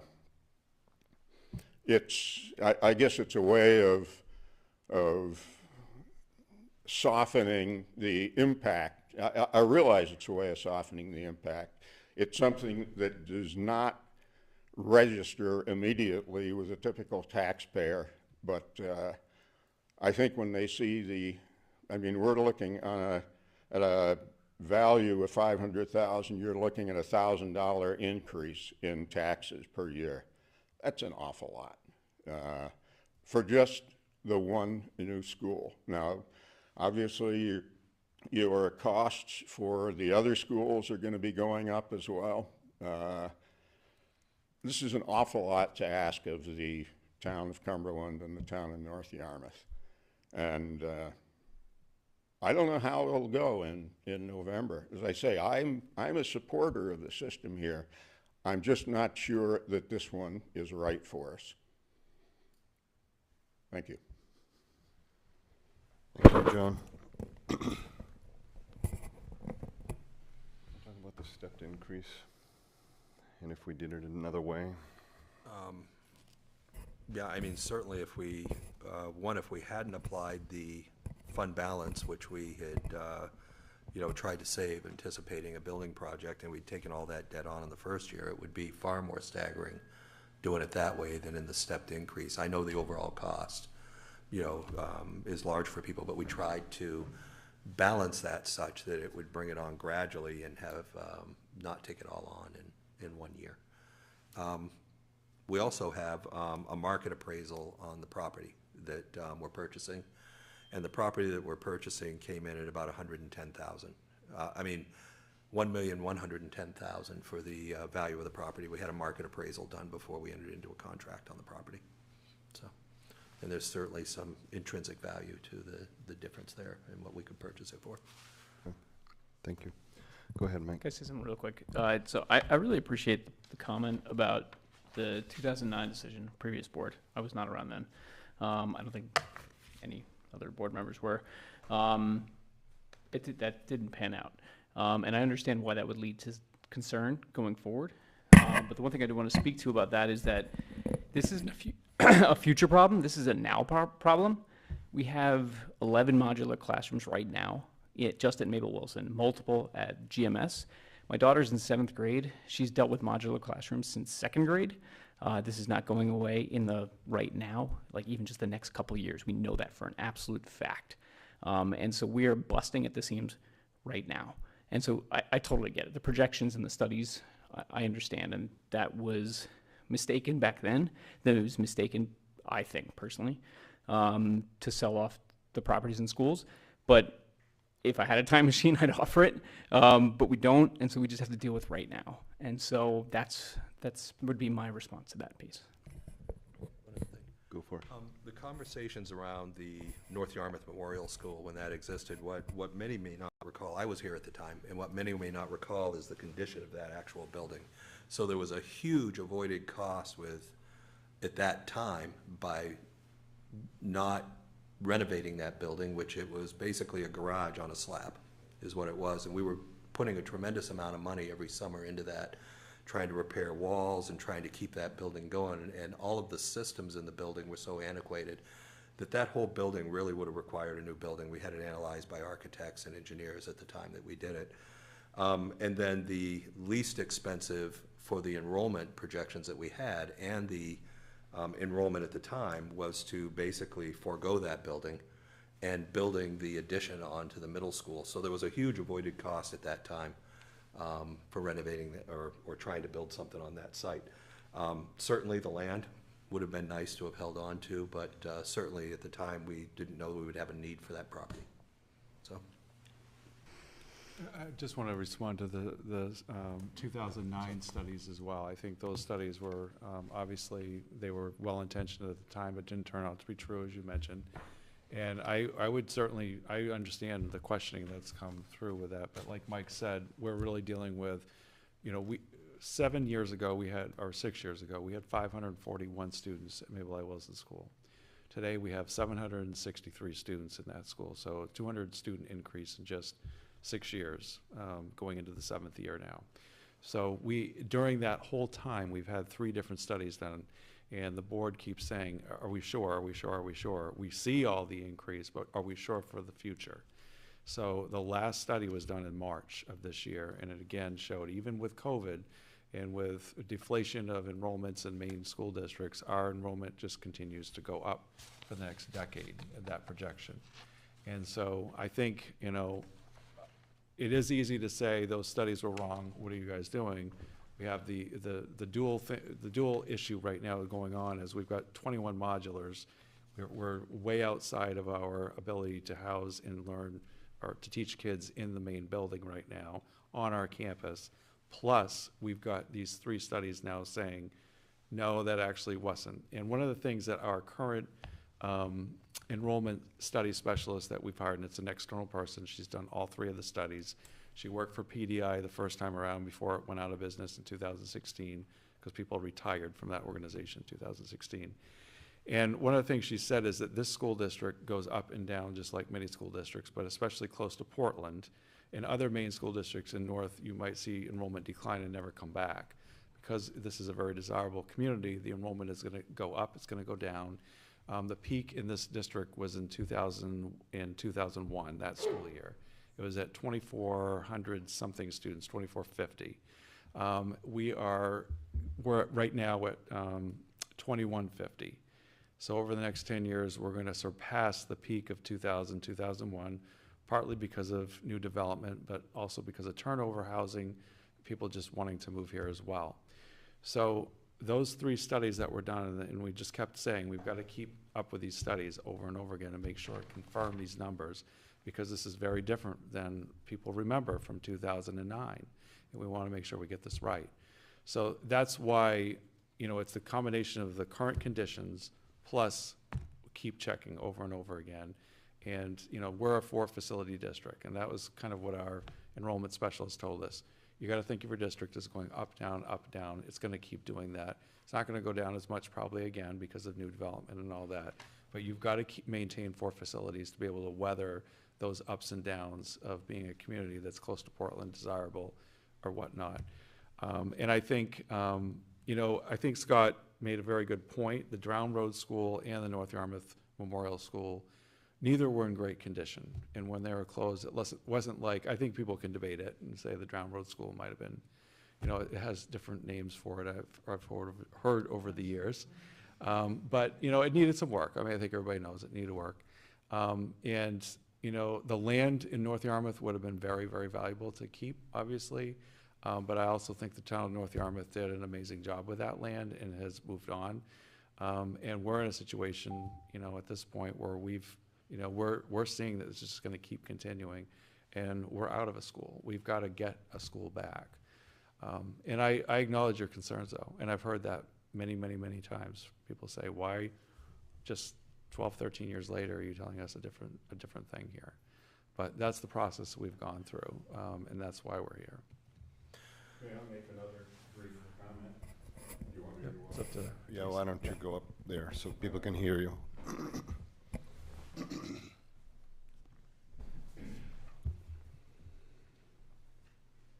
My younger son was in school here in 2000, 2001, so I certainly remember what the school's crowding was like then. They had modulars then. They have them now. We didn't like it then, and I can understand that the parents don't like it now, but that was a fact of life then. What else? I had something else. I'll think of it in a second. Give me a minute. It's 9 o'clock, it's okay. While you're thinking of that, Jeff, could you also speak to just what was going on around 2009? I mean, we were financially, that was a terrible time for our country, and could that have had any effect on that study? Yeah, I think the recession obviously had a lot. There was recession going on, and I know in this district there was a lot of staff cuts that had happened around that time as well. There was a lot of people that were had to be a reduction of force and staffing in 2009, 2010. But I think the bigger point for us is, you know, Rebecca Wandell, who's worked on all 3 reports, saying, look, you really got to look at your district long term now, 50 years, 75 years out. Look at it as 4 facilities. You made the best, you know, you made the best decision that was made back in 2009 based on the information, but you have to think about long term, 4 facilities. This is a district that will maintain 4 facilities. Might be up and down a little bit here and there, but you're always going to go back to that peak and surpass, and you're always going to need that 4th facility. Don't go, you know, beyond. You've got to keep that and maintain that in your planning for now on. And I think, you know, there were actually 2 studies in 2009, and we've had 3 studies done intermittently since, not all at once, just to keep on it and try to, you know, I was very surprised when the first report came out in 2016. I was even more surprised when it was even more of an increase in 2019, and then after COVID, where that increase was maintained in 2022, even more, you know, just showing and confirming. And again, studies are just projections, but we have real conditions that we're also looking at every single day too. So. Thank you. Jeff, I just remembered what else I wanted to say. I'm sorry. I don't care about Mabel I. Wilson. And I knew Mabel I. Wilson. I thought she was a wonderful person. But as far as the school goes, that's just one of the facilities that you have here. And to look at the increase in need for that particular school is, I think, wrong. I think you have to look at the overall district. And I can remember shifting grades from one school to another as the need changed year by year. And I hope that's being done. I hope we aren't just saying, well, there's a great need for the pre-K through 2 or, 3 through 5 or whatever it is.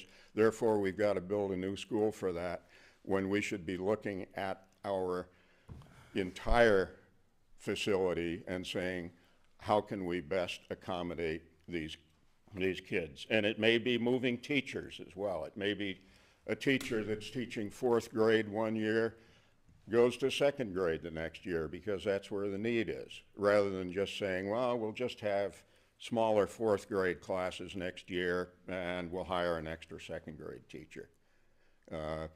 We've got to look at the overall needs and apportion our facilities, whether it be personnel or physical plants, to best meet the needs of the district. That's Yep, on our website, John, we have a long-range facilities plan also that was approved by the board. And that long-range plan looked at our entire district. We also had space studies done by an external firm 3 years ago, looking at all of our spaces. And the recommendation again was you've got to have another facility. And by building this school, we'll be moving the MIW facility to an intermediate school, which will then free up the middle school to become a 6-8 middle school. So it will be able to handle the capacity for the next however many years, for decades. So that's why we're doing this, partly is to relieve the pressure on all of our existing facilities. Did you want to talk about? There's a trickle-down effect for sure. All the reconfiguring we've done. Oh, no, you can. Yeah, one of the other items as well is on Mabel at Wilson School, and I know, Emily, you'll know this, that we've taken, and Corey, we've taken about every inch of square space that you can out of that building and reconfigured it almost every single summer. So we've taken out common areas, we've taken out walls, created classrooms, and we've basically maximized what we can take out of the interior of that building over a period of probably, I would say, at least 8 summers that I'm aware of reconfiguring that building. So we've tried to be, fiscally prudent on that and maximize what we can out of that And facility. when we ran out of options there, that's when we started going to Started going to the modulars. modulars, So what you speak to, John, the new building does help. It has a trickle-down effect in a positive way throughout all the buildings. It creates extra capacity in all of the other buildings. Well, except for the high school, right? Except for the high school, which can handle that increased enrollment, because the high school's been through those peaks and valleys with the facility that we have. So we're trying to do our best based on the best information that we can get. I hear you on the studies. I mean, if anybody actually has a crystal ball that's accurate, a better one, I'd certainly be interested in looking at it. As far as better options, as far as the land goes, when the last time around it failed on the campus, a lot of people reached out, including the town manager in Cumberland at the time. I reached out to Brian Seitz on the select board in North Yarmouth, and I asked the questions: is there anything waiting in the wings? And this is the best that came forward. There was a few others that just didn't pan out because of logistical issues, but there isn't something else out there waiting. I asked the question, and so I guess it may not be perfect, but it's good. And 76 acres is a lot of extra space, but I kind of see that extra space as gravy. No, it's not our job to preserve that land, but it is going to be a pretty nice area for trails for the kids and learning opportunities. The wetlands, the brooks, they're pretty cool. I've walked the site. So no, it's not our job to preserve land, but it's kind of a nice benefit. And it's a lot more usable space than what we were looking at before, just 2.5 acres jamming in on the campus and creating traffic problems and all of that. So not debating anything you say, I agree with a lot of it, but we're doing our best, and I think this is the best that we have at this time. Anybody else want to add on to any of that? Okay, so other comments, questions from the public? Public comments still open. Go ahead. Good evening. My name is Mark McConnell. I'm a resident of Cumberland, and appreciate all the work you guys have done, especially for the Oak Point, Tyler, for doing the slideshow. I have the quote from Field of Dreams in my head, and it's, if you build it, they will come. And it's obviously been true as far as this campus has been for the past 20 or few more years that I've been here. I think people have seen what we've done with the facilities that we've had. And I've also was here during the time when the Drown Road School was sold for $1. And I was part of the Long Range Planning Committee back in 2000, 2001 that recommended that we build the new middle school. At that point in time, this school here, the Greeley School, was the middle school part of the high school, and it was a zoo. And anybody else that had kids in this facility at that time would tell you the same thing. That being said, I'm not a real big fan of the site because of the one-way in, one-way out prospect, and I'm sure the emergency people will tell you the same thing. If there was a backdoor way to get out of that facility without going back out onto the Gray Road, I think they'll tell you the same thing, that there should be some alternate method of, if you have one way into a facility, you're going to have a condition where somebody's going to find a way to enable you to use that road, and then there'll be an emergency that somebody can't get to. That being said, I'm confused about why the design of the school itself has 3 levels when we have a Mabel I. Wilson school that only has 2, and you're serving a population that's even smaller, I guess, physically. Was there a design consideration that was made that we said, that you guys said, oh, 3 levels are going to be better for that one particular wing as opposed to the, 2-level wings on both east and west sides? Or if you could speak to that, that'd be great. The only other question that I had is, I don't know if Scott knows the answer to this, but what is the square footage of the current Mabel I. Wilson School versus what the square footage of this school will be?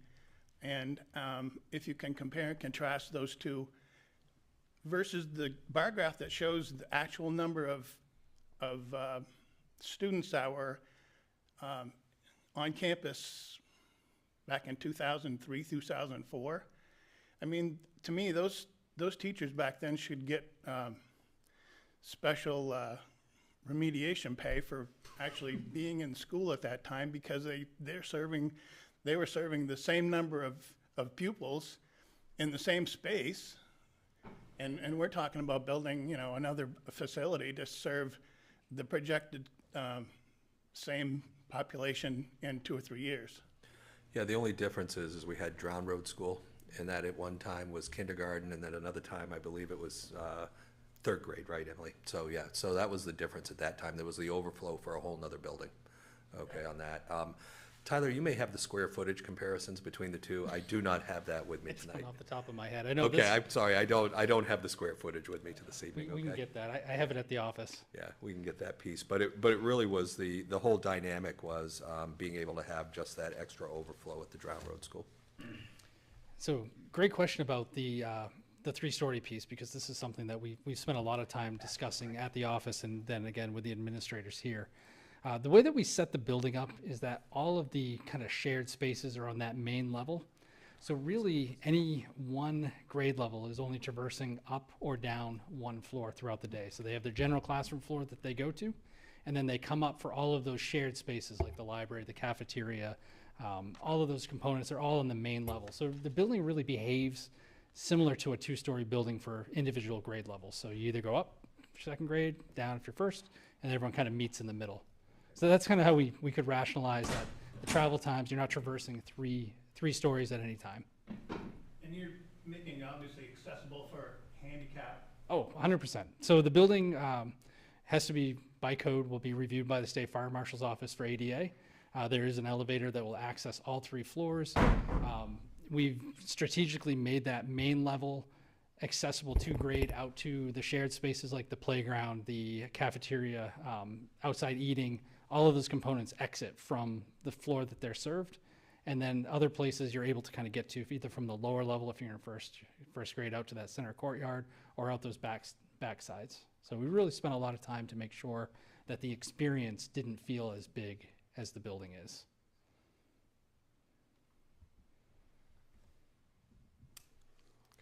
Does anybody else want to add anything to that? It's been a while because my youngest is a freshman, but how many levels is Mabel Wilson? I'm remembering 3 levels. Well, it is technically 3 because there is a kitchen area, fairly large, actually, under the main part that's on Tuttle Road. So there is a 3rd level there. And then on the other, like the newer section of Mabel Wilson School, there actually is technically 3. If you go up this, depending on how you go up the stairs, it's kind of tiered. So there are sections that feel like you might be going up to a 3rd level. Whereas in reality, you're only going over 2 stairs. And it's just the way that the old part of the building interfaces with the new part of the building in the back. So there are stairwells that go up. But for a young one, it's a lot of walking, obviously. So I think that was the important, cool part of Oak Point's design, is using the, kind of the gentle slopes of that land so it doesn't feel at all like 3 floors. It feels like kind of a split level house, and how you use the land in doing that. So I think it's a good question, though. And Mark, your comment about a second way in and out, other people have mentioned that, and I think there's some good merit to that, but that's not in the current budget. I know some people that would like to see that happen, a road to the south. Other comments from the public? Go for it. Good evening. My name is Lauren Beck. I'm a resident of Cumberland. And we moved here a little over 4 years ago for the school and couldn't be happier. The school, our experience with the school has truly been fantastic. And I want to thank everyone here for their hard work in addressing this challenging and pressing problem. And I recognize there's an urgent need for a solution to this problem. And I think as Mike said, this isn't a projected issue of concern. This is a present and pressing issue. But this particular solution seems very expensive. I personally have never shopped for a new school, so I can't speak from personal experience. But $70-some million for a school to serve 4 grades sure seems like an awful lot of money to me, and I think it does to a lot of other folks that live in the area. And in listening earlier, I think, Jeff, you had said that the high school can accommodate this influx, this anticipated influx of 300 students. We're providing relief for the middle school and the elementary school because we anticipate 300 new students, but they will eventually all matriculate to the high school. And I think one of the things that sort of underlies a lot of concerns that I've heard expressed both in this meeting and outside of this meeting is, a displeasure at surprises, right? We were told that, like, the Drown Road School is an issue, right? There was an expectation that we wouldn't need this new school, and now we do need some solution to the student population issue, and that's coming as a surprise, and a many $million surprise, which has a lot of people concerned. And so one of the questions I have is, can the high school accommodate those 300 students? I think I heard you say yes, but I would want to make sure of that. Also, the rainy day fund, I think that's the reserve that you were talking about giving back to the people to offset some of the initial cost of repaying the debt for this project, but if that's from a rainy day fund, what if there is a rainy day? Do we have some plan for that? Are we depleting all of those resources to soften the blow of the economic impact of this project? I don't know. But, you know, one thing I do know is that we're heading into a, you know, difficult economic times. I think everybody sees it. Interest rates are rising. Inflation is up and going up more almost every day, it seems. Property values seem to be going down. And we're going to be increasing the debt service. Just by my simple math, the debt service of the town is around 20 million now, and we're going to take the total up to 129 million. So that's about a 500% increase in the debt service for the town. And so I think, Scott, you had said that the coupon rate was almost 4%, but the first time I saw the numbers, the projections for the debt service was some time ago, and rates have risen sharply since then. Is that rate of almost 4%, is that below 4% or over? Right now, it's right at 4. And is that set, or what assurances do we have that the electorate approves this bond and it comes out that the debt service is going to be 1% higher than you've budgeted, or 2.5% higher than you've budgeted? And then what would that do to the debt service? And how would that impact the mill rate? I think these surprises are things that people are concerned about, and I personally am concerned about it too. And along those lines, you know, I know in listening to earlier discussions about parts of the project that are not included in the budget, there's talk about building athletic fields around the school, but that's not yet in the budget, and I expect that would be many millions of dollars, for which there would need to be another bond issued. And the solar panels, although the photovoltaics are accommodated for by the building, the cost of installing those is not, and the cost of purchasing those is not, and I expect that would also be quite expensive. And so beyond the photovoltaic and the athletic fields that aren't included in the 73, what additional unplanned expenditures or unbudgeted for expenditures that reasonably can be anticipated should people be aware of, so that when if it does come to pass that there is a need for more funding still, that people are prepared for it and they know what they're voting for. Anyhow, I really do appreciate all the hard work that all of you have done to put together this presentation and the proposals, and to get the community the information that people have been clamoring for. I really do appreciate it. Thank you. Thank you, Laurie. Did you want me to respond to any of those, or? Yeah, so let's, can the high school accommodate the coming surge? Yes. So Greeley High School at its peak had over 700 students here. We currently have 605 students enrolled at the school. We've graduated a lot of small classes, and the projected enrollments will have shown over the next decade will be over 700 again, which was the peak, I think, in 2000, 2001, somewhere in that area. Maybe it was the early 2000s. And so this facility has had over 700 students before. The thing about a high school, we won't have 300 students. I know the 300 student, Lauren. So the projections are only showing, that's 300, anywhere from 350 to 400 students overall, depending on the model that you look at for an increase for the next decade. It would be 100 for the high school at its peak. So just thinking about the high school alone, it would be 100, not more than that at a time, given the 4 grades. So the thing about a high school that's different is that when we have a vacant room because a teacher is not teaching in that block, because they have a prep block or for whatever reason, sometimes we'll schedule classes in, but most of the time, majority of the time, we don't schedule a class, and we don't need to. So the teacher has that room to prep in or whatnot. Sometimes students will come out of a study hall and work with a teacher.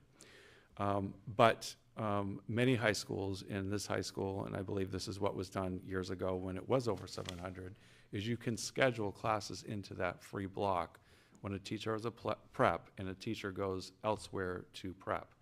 And then you make sure your high school accommodates that so that teachers have a space that they can go to, which is far easier than trying to build classrooms or put it on. And which is my guess is what happened back in the early 2000s. And so when you need to, you just schedule classes in all day in a classroom. So in a high school, the space issue looks different. And this facility is larger to accommodate multiple disciplines and teachers and departments and things like that. But most of the time, you're going to have those vacant rooms, which we have, because a teacher is not teaching. They don't teach every single block all day. They have a prep time. And so instead, we would have classes scheduled, and a teacher would then come in, and you'd share classrooms more. So a teacher would come in, and they might rotate through classrooms. And so that's the difference with the high school. The second part of the high school concern is what surprises. That is a very good question. You should ask that. So on our website, we also had the long-term facilities plan that we've got that the board approved, shows what is outstanding. And so we put it all on this plan, and we said we want to make sure people that are voting on this project know that what is needed for the next 10 to 15 years projected that we know about right now. And we know that there are spaces that in the high school, and we put this in the plan, and it was approved, that need some remodeling. We don't need additions at the high school, we need remodeling. The pool is one of them. The pool looks like it did 40 years ago. When I swam at the pool, it hasn't changed at all. I think the roof that's it. There's new roof. So we know that's an area that we would like to get done, and we also included areas like the library. We have done work on the cafeteria. We didn't finish it, but we've done it over a period of time. We've staged it. That part of the high school, that end of the high school, still was lightly renovated. New windows in the math and science areas, what we call the math and science wings. We know those windows need to be put in. Those are not commercial grade windows. But all that is in that plan. It's on the website. We did put that out there. We wanted people to know what are the things that are still outstanding. There's also a very strong desire in this community, has been for a long time, to have a turf field. And we put that in the plan so that everybody knew those were things that have been recurring, outstanding items that people keep talking about. You can look at the plan and say, this is what we know that we still think in the next 10, 15, whatever years are things that the district would still like to tackle at some point. Those are not the most imminent concerns, and they're not most imminent need, and they would have to go through a whole process before it would ever get done. But anyway, just to let you know, there are no surprises that we know of. So in our heads up here, we're not saying, oh, we really need that, but we're not going to tell anyone. It's in that plan. We did make it very public, and it is in the website. It's been probably presented 2 or 3 times now. And I know not everyone pays attention to every plan we put out there, but just to let you know, it is something that we're not trying to keep from the public. We put it all out there. So, but thank you for raising the question. Can I jump in quick while Scott is gathering his thoughts further? So 2 quick things. One on the, amazingly, I have participated in shopping for schools. Now this is the 3rd time. And this is the going rate. It is. You look at what CAPE has put out there, what Skowhegan has put out there, what we were looking at for the one campus model. Construction costs have gone up, labor costs have gone up, so adjusting for that, this is effectively what it costs. Sucks, just to be frank. Yeah, it is expensive. It's really expensive, but it's a reality. The other thing I just wanted to note, you mentioned PVs, so solar. It's solar ready. If that were to be done, I highly doubt it would be something that would be bonded.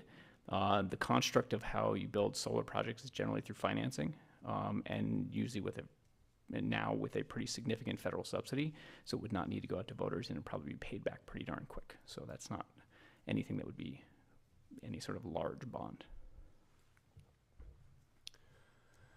Tyler, can you speak, I know you did this at the last meeting, but just at this point, the numbers are very round, and how do we arrive at the $54 million construction cost? What drives that? So the largest portion of that is the actual physical building. So the building is 113,500 square feet kind of total. That includes all of the educational spaces, the support spaces, on all the mechanical and utility rooms that is required to operate the facility. We utilize about a $350 per square foot rate. When we were putting that number together, I spoke to the Department of Education on what they're using for some of the schools that Mike had just mentioned in Skowhegan and Fairfield, things that are going through the process in different regions.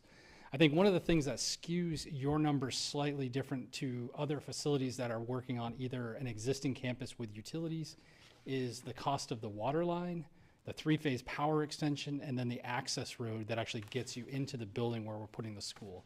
The water line's about $1.5 million. It's about $300,000 for the three-phase power, and then about another $1.5 million for the access road. So right off the bat, you're into about $3.5 to $4 million all in just to get to the site. So I think those are some of the numbers relative to this site that are different from some of the other school process.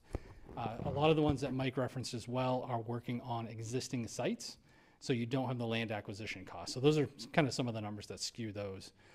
From there, we have about a $6 million to $7 million site development cost, and that includes all of the septic systems, the utilities actually on the site, getting all those connected, the parking lots, all of the playgrounds, digging the holes for foundations, doing the grading on the all the spaces around the building, and then building out those couple of fields, the access roads, and all of those things kind of from the point where our main road ends.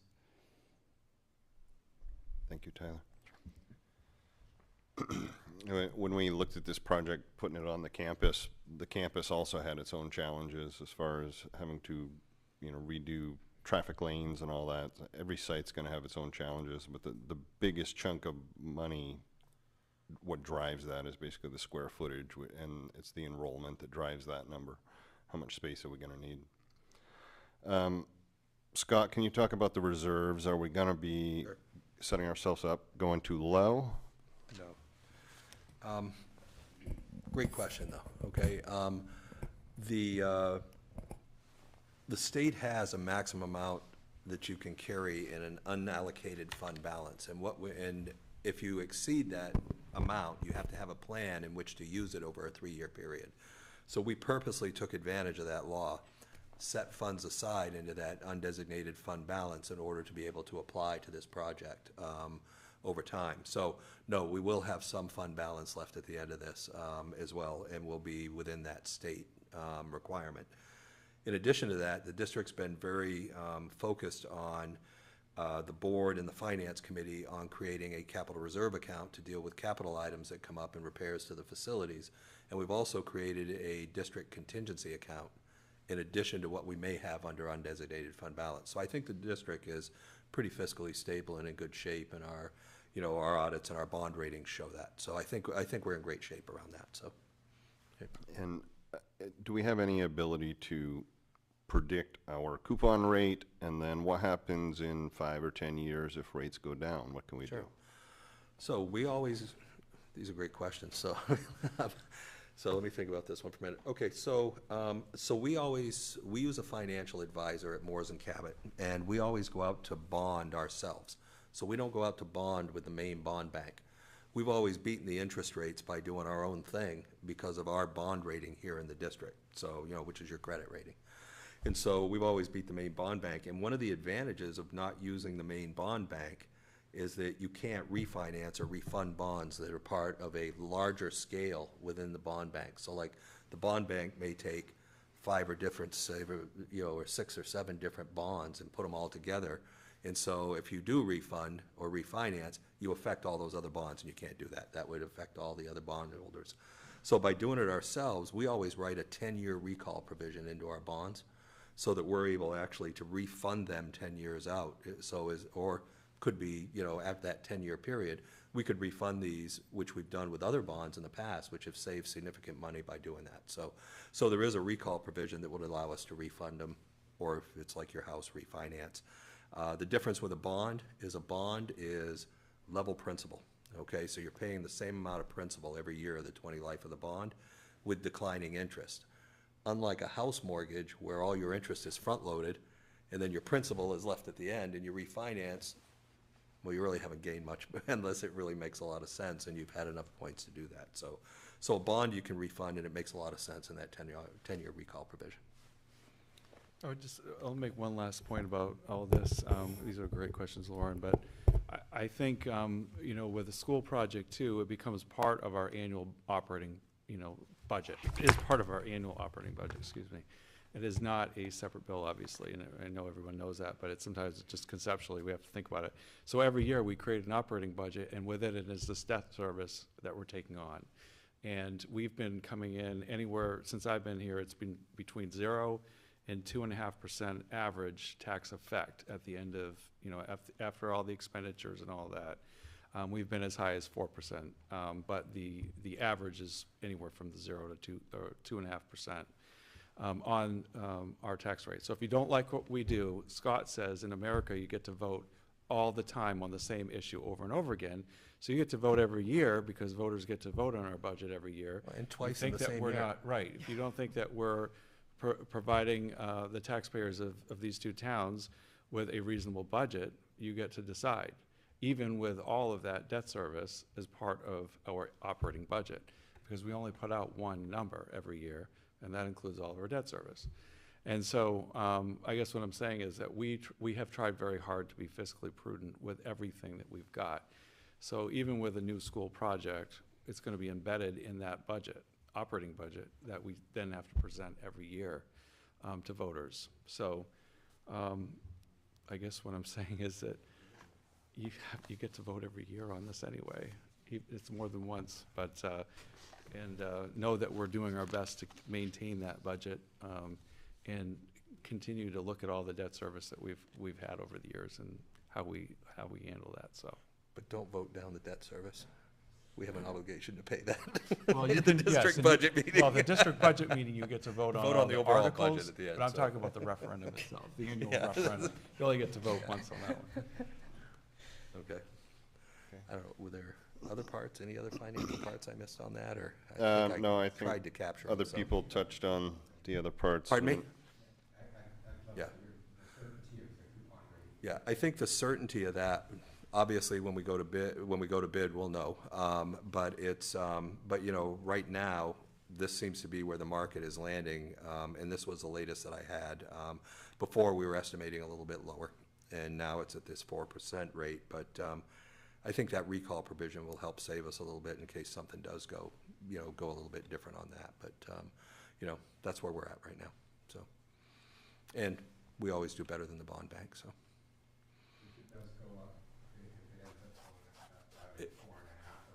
Then it would be 4.5%, and we would have to look at refunding that as interest rates dropped.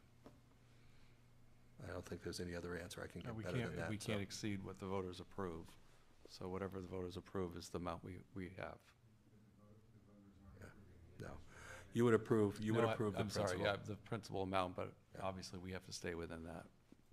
Well, you would borrow the principal amount, okay, and then if the coupon rate came in higher, there would be slightly higher interest rate. The district would have to absorb that slightly higher interest rate, okay? And then we would look to refund it over a period of time and bring those interest rates down. We actually, the irony of it is one time we went out to refund those and the voters rejected it. So I was kind of like surprised at that. There were savings that were built into it and they didn't approve it. So, and then they approved it the next time around because, you know, there was a little bit of, I guess, adversity around, you know, funding. So, but we did save a lot of money. I'm concerned with the discrepancy in the answers, that perhaps I wasn't clear in my question. And perhaps my understanding is wrong. My understanding was that the voters will approve the principal amount, and then you'll go out to issue a bond for that principal amount. And then at whatever interest rate that bond gets issued, that will determine the debt service, which ultimately determines how much it will affect the mill rate. And my question was,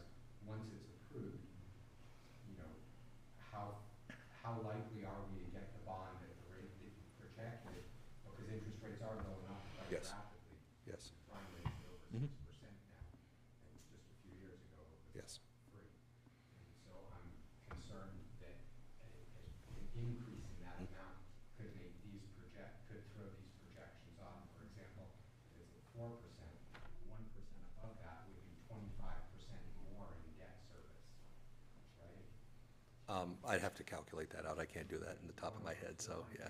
So I'd have to figure out the debt service payment on that, the interest payment. Remember, it's not like on a home, right? It's a declining interest, so, okay. We'd have to look at that. It would not be a 25-cent increase in the debt service because of the way that a bond is structured. It's That's right. consistent principal payments. It's Then declining completely interest.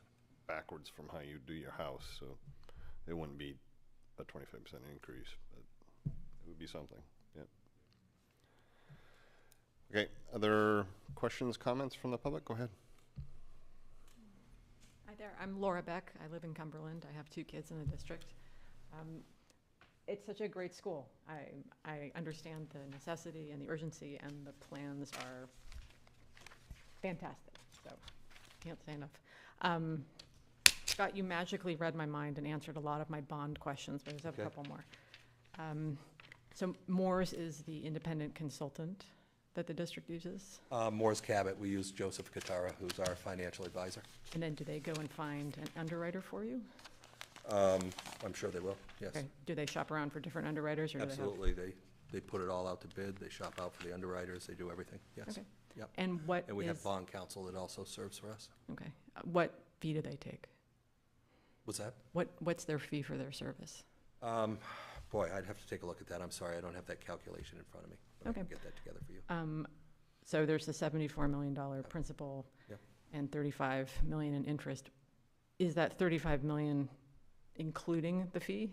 Well, there would be, what there would end up being is a, well, like points on a house, right? There would be a bond premium. The bidders would provide a premium, whoever were bidding on the bond, and that bond premium usually covers the cost of issuance, which would be the fees for, the legal fees and the other issuances.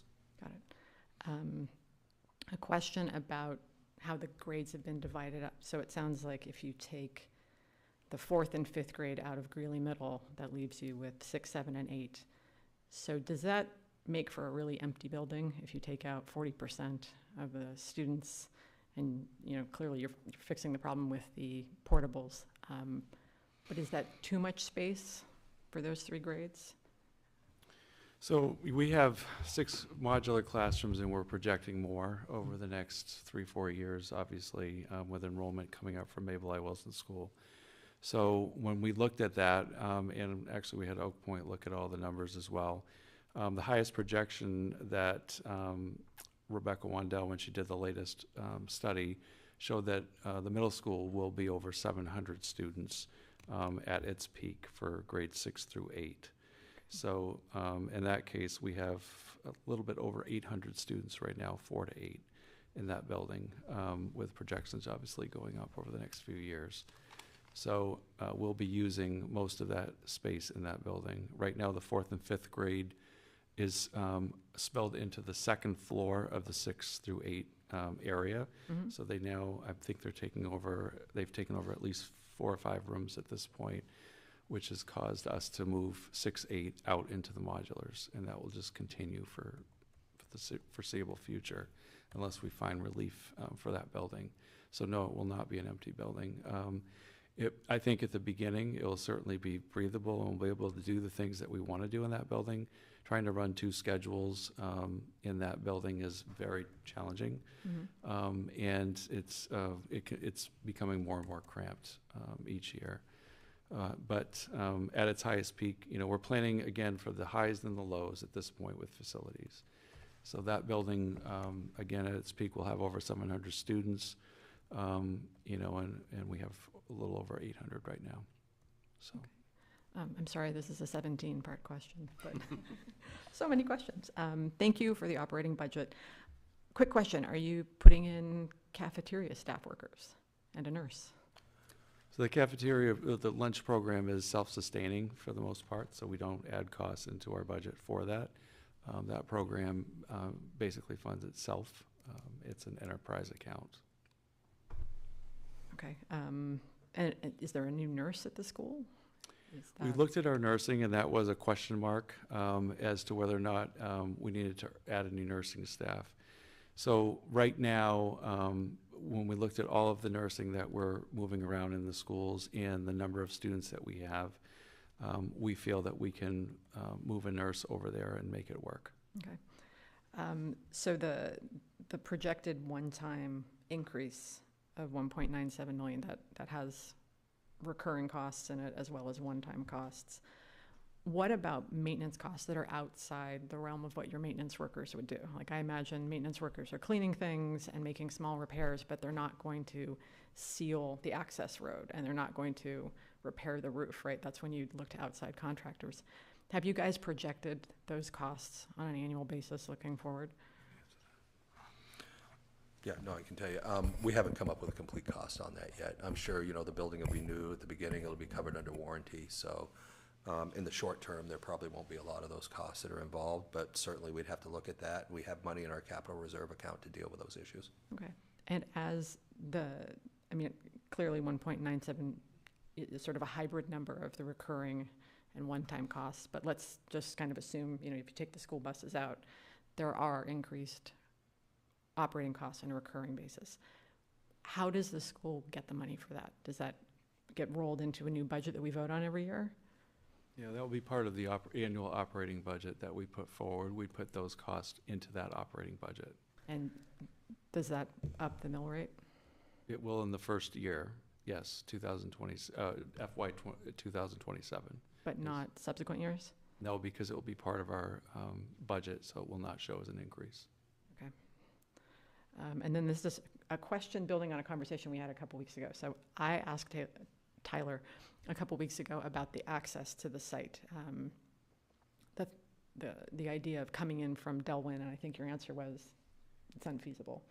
And then my other question was, what about coming from, trying to get my sense of direction here, the west side, where, what's the name of the road, Wander Our Way is? Oh, from the north. From the north. The north, but further west on Gray Road. And I won't paraphrase because you're sitting right here. But your answer was it was 6 in one, half dozen the other because of the athletic fields. Yeah, and I believe that's a private road currently as well. Right. But it's a really flat road and it doesn't have any trees and it wouldn't require, you know, cutting up a hillside. And so my question was, has anyone reached out to the people over there to see if they'd like to sell the road, and would that cost less than cruising up a mountain and getting rid of trees and building a retaining wall and coming back down? I'm just throwing that out there. We have not. Okay. I don't believe anyone from the district has. No, have we, are you talking about the new development No, road? there's no, okay. one more parcel over. Yeah.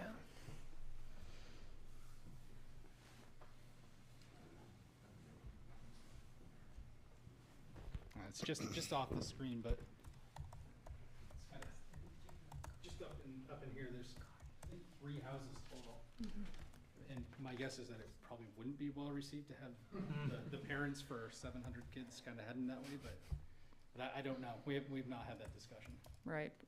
But I mean, I understand things are never well received. You know, nobody wants the words eminent domain crossing, you know, their mailbox and that, but I think all of this is an exercise in adjusting and doing something for the greater good and pain, you know, whether it's people in our town who are on a fixed income who are trying to figure out where to come up with $700 a year, right? That's a plane ticket to visit a grandchild.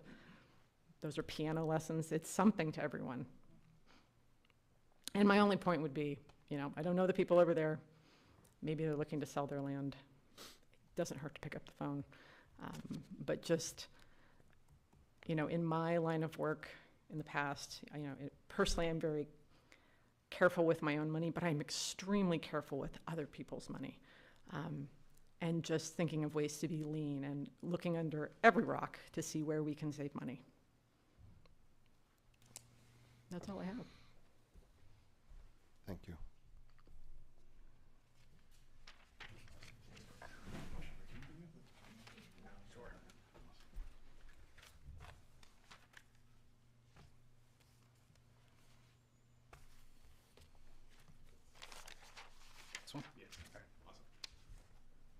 How's it going? Kevin, I live in Cumberland on Longlands Road. I have 2 questions and a comment, and I'll save my comment for everyone's questions because, you know, that's fine.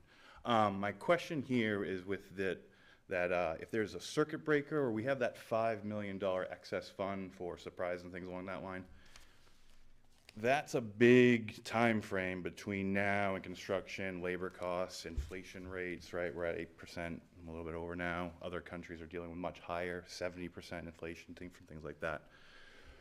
How comfortable are we with that 5 million of a buffer within that time frame? Like, what are we projecting that 5 million on? What are we projecting on further costs or surprise? Because I know we don't surprises. So, and I support that 5 million of not coming back to the board and getting more money, but what thought process have we had for the actual cost in the future that, you know, labor is going to be? You know, labor right now, you're getting $17 at McDonald's. So what would be, you know, a construction worker or a masoner or things like that? I think, Scott, correct me if I'm wrong, the 5 million that we're talking about applying is not the extra contingencies that we've built into the budget. Tyler, do you want to? Well, I think, yeah, so there's two pieces of that contingency. There's about 5.4 total in that line. Half of that is the big contingency for those kind of unforeseens. The other is for anything that comes up during construction. The way that we've put together the actual construction budget, we've tried to factor in the current market to the best of our ability. So we've talked to a lot of contractors and the state and some peers, you know, and other firms on how to bid those or how to build that number out. So we've escalated that number. Our point that we usually look for is like that midpoint of construction. That's about when the bond usually gets sold and we're really locking down all those numbers. So we've tried to build all of that into that 54 million. The 5% that we've added is a contingency, is to cover anything that we just don't know about. I mean, it's more volatile now than any time in my 20-something years doing this for K-12 schools. So, you know, it's been a challenge, and we fully acknowledge that, and we've tried to be respectful of that for the long-term planning and not go overboard. So we've built some into that. Right. Can you go to the additional cost slide for me too? This one? Yep. So we have here, sorry, go back on the mic, I'm sorry, I can't hear. Custodial, 4 additional staff based upon footage and grounds of support. Who's plowing the snow and cutting the grass during the summertime? Because we definitely got to do custodial work, but custodial work kind of seems separate from property maintenance. Am I just offshooting that, or was that who's plowing the snow and who's cutting the grass? We've started having conversations with manager in North Yarmouth, Diane, around shared services, much like we do with the town of Cumberland. So with the town of Cumberland, the snow plowing is done by the town. We do the cleaning of the town hall and provide other services in an intergovernmental type exchange process. So we would hope to do a lot of that with North Yarmouth as well. Okay, so but we don't have, so that's a plan that's not in place. Correct. That they don't have to accept if we don't want, or they don't want to. They don't have to accept that. That's So- something, we have had preliminary conversations though, and they're very interested in doing the same type of So, shared services. Upon our additional costs, we could have additional costs of additional employees as well and things like that. Just not that we're trying to hide anything, but that should be recognized as well, because we need somebody to, you know, plow the snow, cut the grass, and if we don't have that plan, then we have to pay for that plan. So, awesome, thank you. I'll save my comment for any other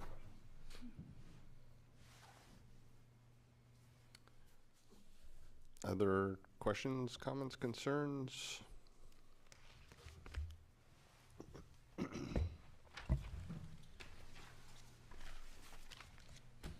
Bill Young, both towns. So everybody pretty much mentioned everything I've been waiting to talk about. So we don't really know what the bond rate is going to be till we get there. I'm just going to kind of summarize because it seems this is what we've talked about. One thing that the notes that I took down here is that Peter Bingham said back in the summer that some people aren't going to be able to afford this.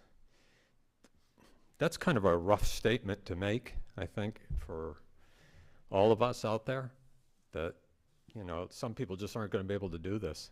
So I just wonder how we're going to handle that. I'd like to just commend you for being more transparent.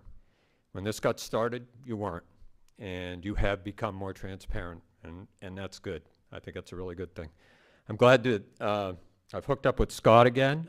We worked at Beans back in 1980, and I didn't even know that, but that was good. And Mabel Wilson taught me algebra. All the things I've summarized tonight. So I just want to say that, even though we don't really know what the cost is going to be overall, I think you guys are doing a better job at being transparent. I think everybody else has brought up all the fire I had. All right, thank you.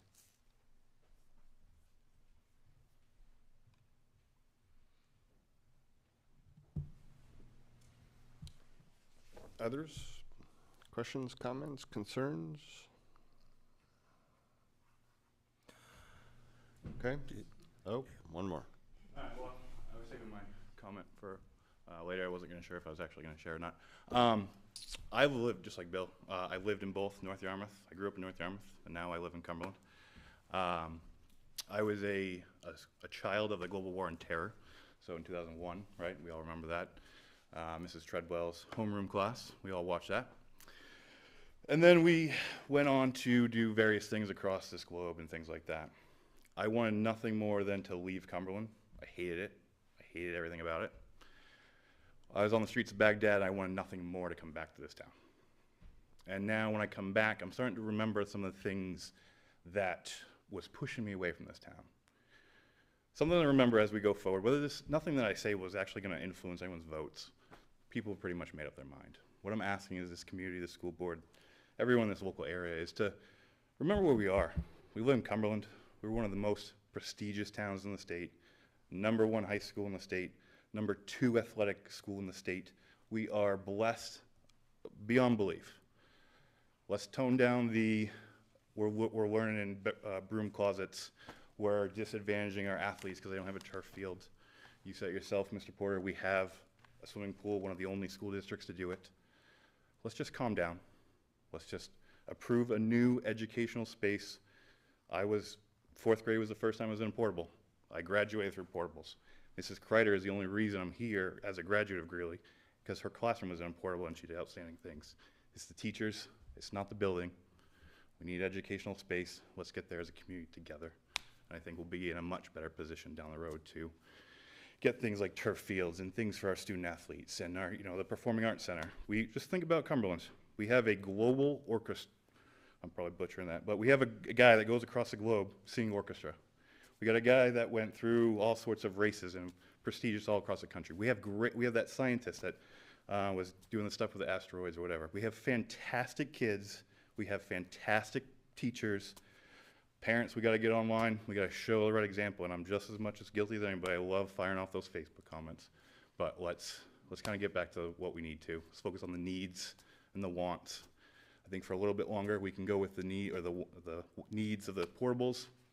Let's get a new school. Let's get a new building eventually down the road. Thanks, guys.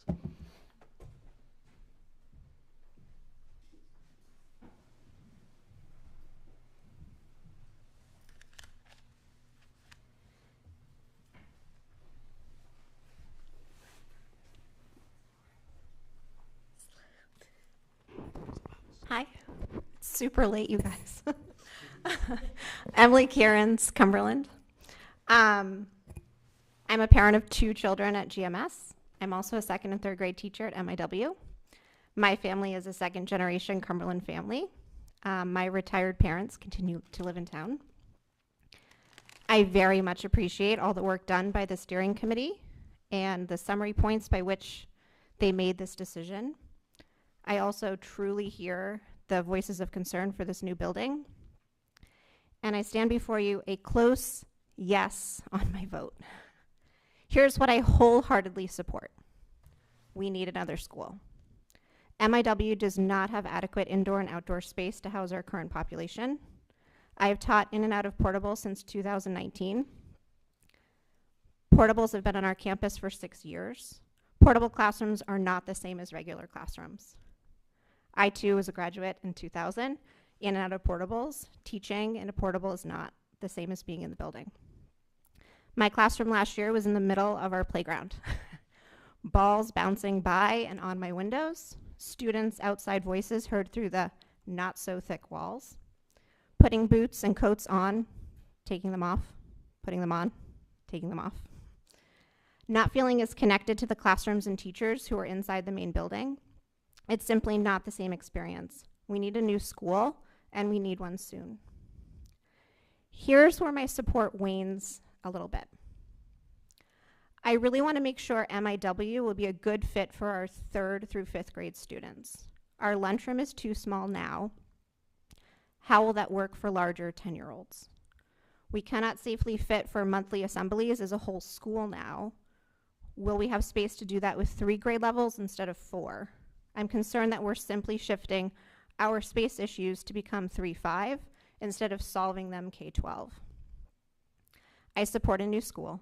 I also support the timing of this new school, knowing that a yes vote now still has us with portables on campus for almost 10 years.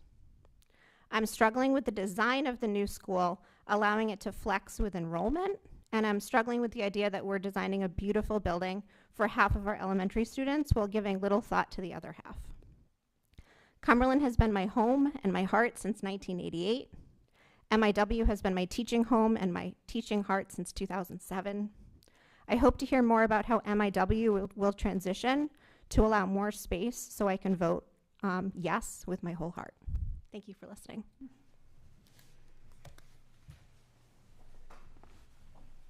Jason?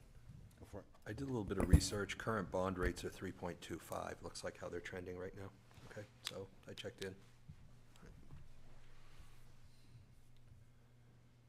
Other comments from the public? Questions, comments, concerns?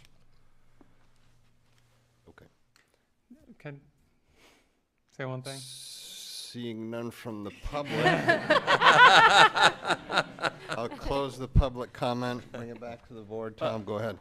I'm glad that there were some comments here at the end about the timing of this, because I've thought about this a lot. Like, so, what are our alternatives if we don't move forward with this? Because I can't blame anybody for voting no. Like, this is a big decision for you and your families.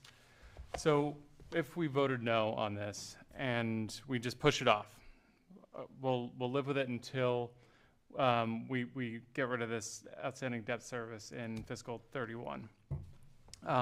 So there won't be as much of a tax burden on families. So how's that going to play out? We're going to add 350 students to our campus. We already have a small, patch of grass where there used to be a baseball field, and Tuttletown's half of what it used to be. So what do you think? Conservatively, we'd add 10 portables? We have actually talked about that, and you would end up having to add probably 2 more clusters by the time we were done. We have a 10-room cluster behind there now, and then we have the additional modulars sitting there. We'd have to take those single modulars out and put in probably several portable clusters, just like the one that's right behind there. It currently takes up almost the entire playground at the back of MIW. And it would cost us north of $500,000 a year. Yeah, right now it's $335,000, so let's add that up. And then, so say we kick this down the road. Tyler, is the cost of this building going to go down if we build it, I don't know, 7 years from now? I don't have that crystal ball that Jason was asking for earlier, but historically they've been going up pretty rapidly. So we typically plan for 3.5% a year in our good years. Right now it's unheard of. We're seeing the 7 to 9%. So it's a year or two, and it's going to likely go up. I don't see a scenario pending a massive recession like we had in 2007. So, I mean, I see this, there's going to be some short-term pain here, but in the long run, it solves a problem that we have now, as Mike was saying, and it's probably going to save us, overall money on the entire project by not, just kicking it down the road. Because at that point, it's going to be a legit $100 million on the principal. Never mind whatever the debt service might be. I would also say, Tom, that you're probably going to be at probably $900,000 in modulars by the time we're done, as I sit here and add it up. So. Well, I think we have to remember the middle school also needs modulars, so we'll have to be adding them over there as well. So probably that 10-room cluster that's at the Mabel Wilson School would need to be, we'd have to have one of those at the middle school as well, plus. And, you know, I actually thought that in my dark moments, what would happen if we had to continue, like, for the foreseeable, you know, future. I think we would have to also look at, you know, possibly having somebody, Oak Point or somebody look at our campus and look at reconfiguring that road that goes behind Mabel Wilson School and connects to the middle school. I don't know if we would, I think we'd have to do something different, because we just cannot, we're just gonna run out of space at Mabel. I mean, it's not, I know people don't like the word safety, but it truly isn't a safety issue. It's a safety issue at that point. With the playground, the sheer number of kids, I would want to almost take that road out or do something different so that we could spread Mabel Wilson out, which creates a whole nother logistical issue for the campus. But I think it would actually be necessary. I don't think we would have a choice. I think we would have to be thinking along those lines. So we'd have to talk to the town about what we're allowed to do with that for access. Just really quick, because Tom, as always, you're very eloquent, and I don't have much more to add. Thank you, Mike. I'm not normally that nice. So really quick, just specifically, Emily, your point about MIW is really good. And I think we shouldn't forget that this is $74 million for the whole project, which includes renovations for MIW. And then the building committee, should this pass on November 8th, will be charged with figuring out the details. Getting a lot of feedback on how best to do that is really important, because I share your concerns, and I think we should make MIW the best 3 through 5 we can. Completely agree. And say that as chair of facilities who is sitting on that, and so would love to continue to work with you to make sure that happens. Also really appreciated Kevin's comments about dialing it down. The comments, I couldn't agree more. Just in general, things get nasty, and there's no need. People can disagree. Just as Tom said, I don't blame folks. If they disagree with me, disagree with this, that's fine. And especially, you know, given the cost issue, this is expensive. And so I certainly don't begrudge anyone for making a decision, especially as it impacts them personally. That's totally fine. The only thing I will say is, you know, for anybody who's going to vote yes on this, I think we should all commit, and I say we because I'm going to vote yes on it, to make sure that we work to figure out ways that we can help, especially seniors, deal with increased costs. The town council has put forward plans to levelize or postpone or even cap property tax increases. It's a good idea. Same with the legislature. I think we should think about that, as well as other ways to make sure people can't bear the costs, that we can deal with that through those means, ways they're supposed to be dealt with at the council and at the legislature. So I think people who vote yes should commit themselves to do that, because, you know, this is part of a broader ecosystem. And I think folks who vote no, I think you should come back on November 9th and raise your hand and say, how can I help figure out the space problem? Sign up, volunteer, help us figure out this problem, because it's not going to go away.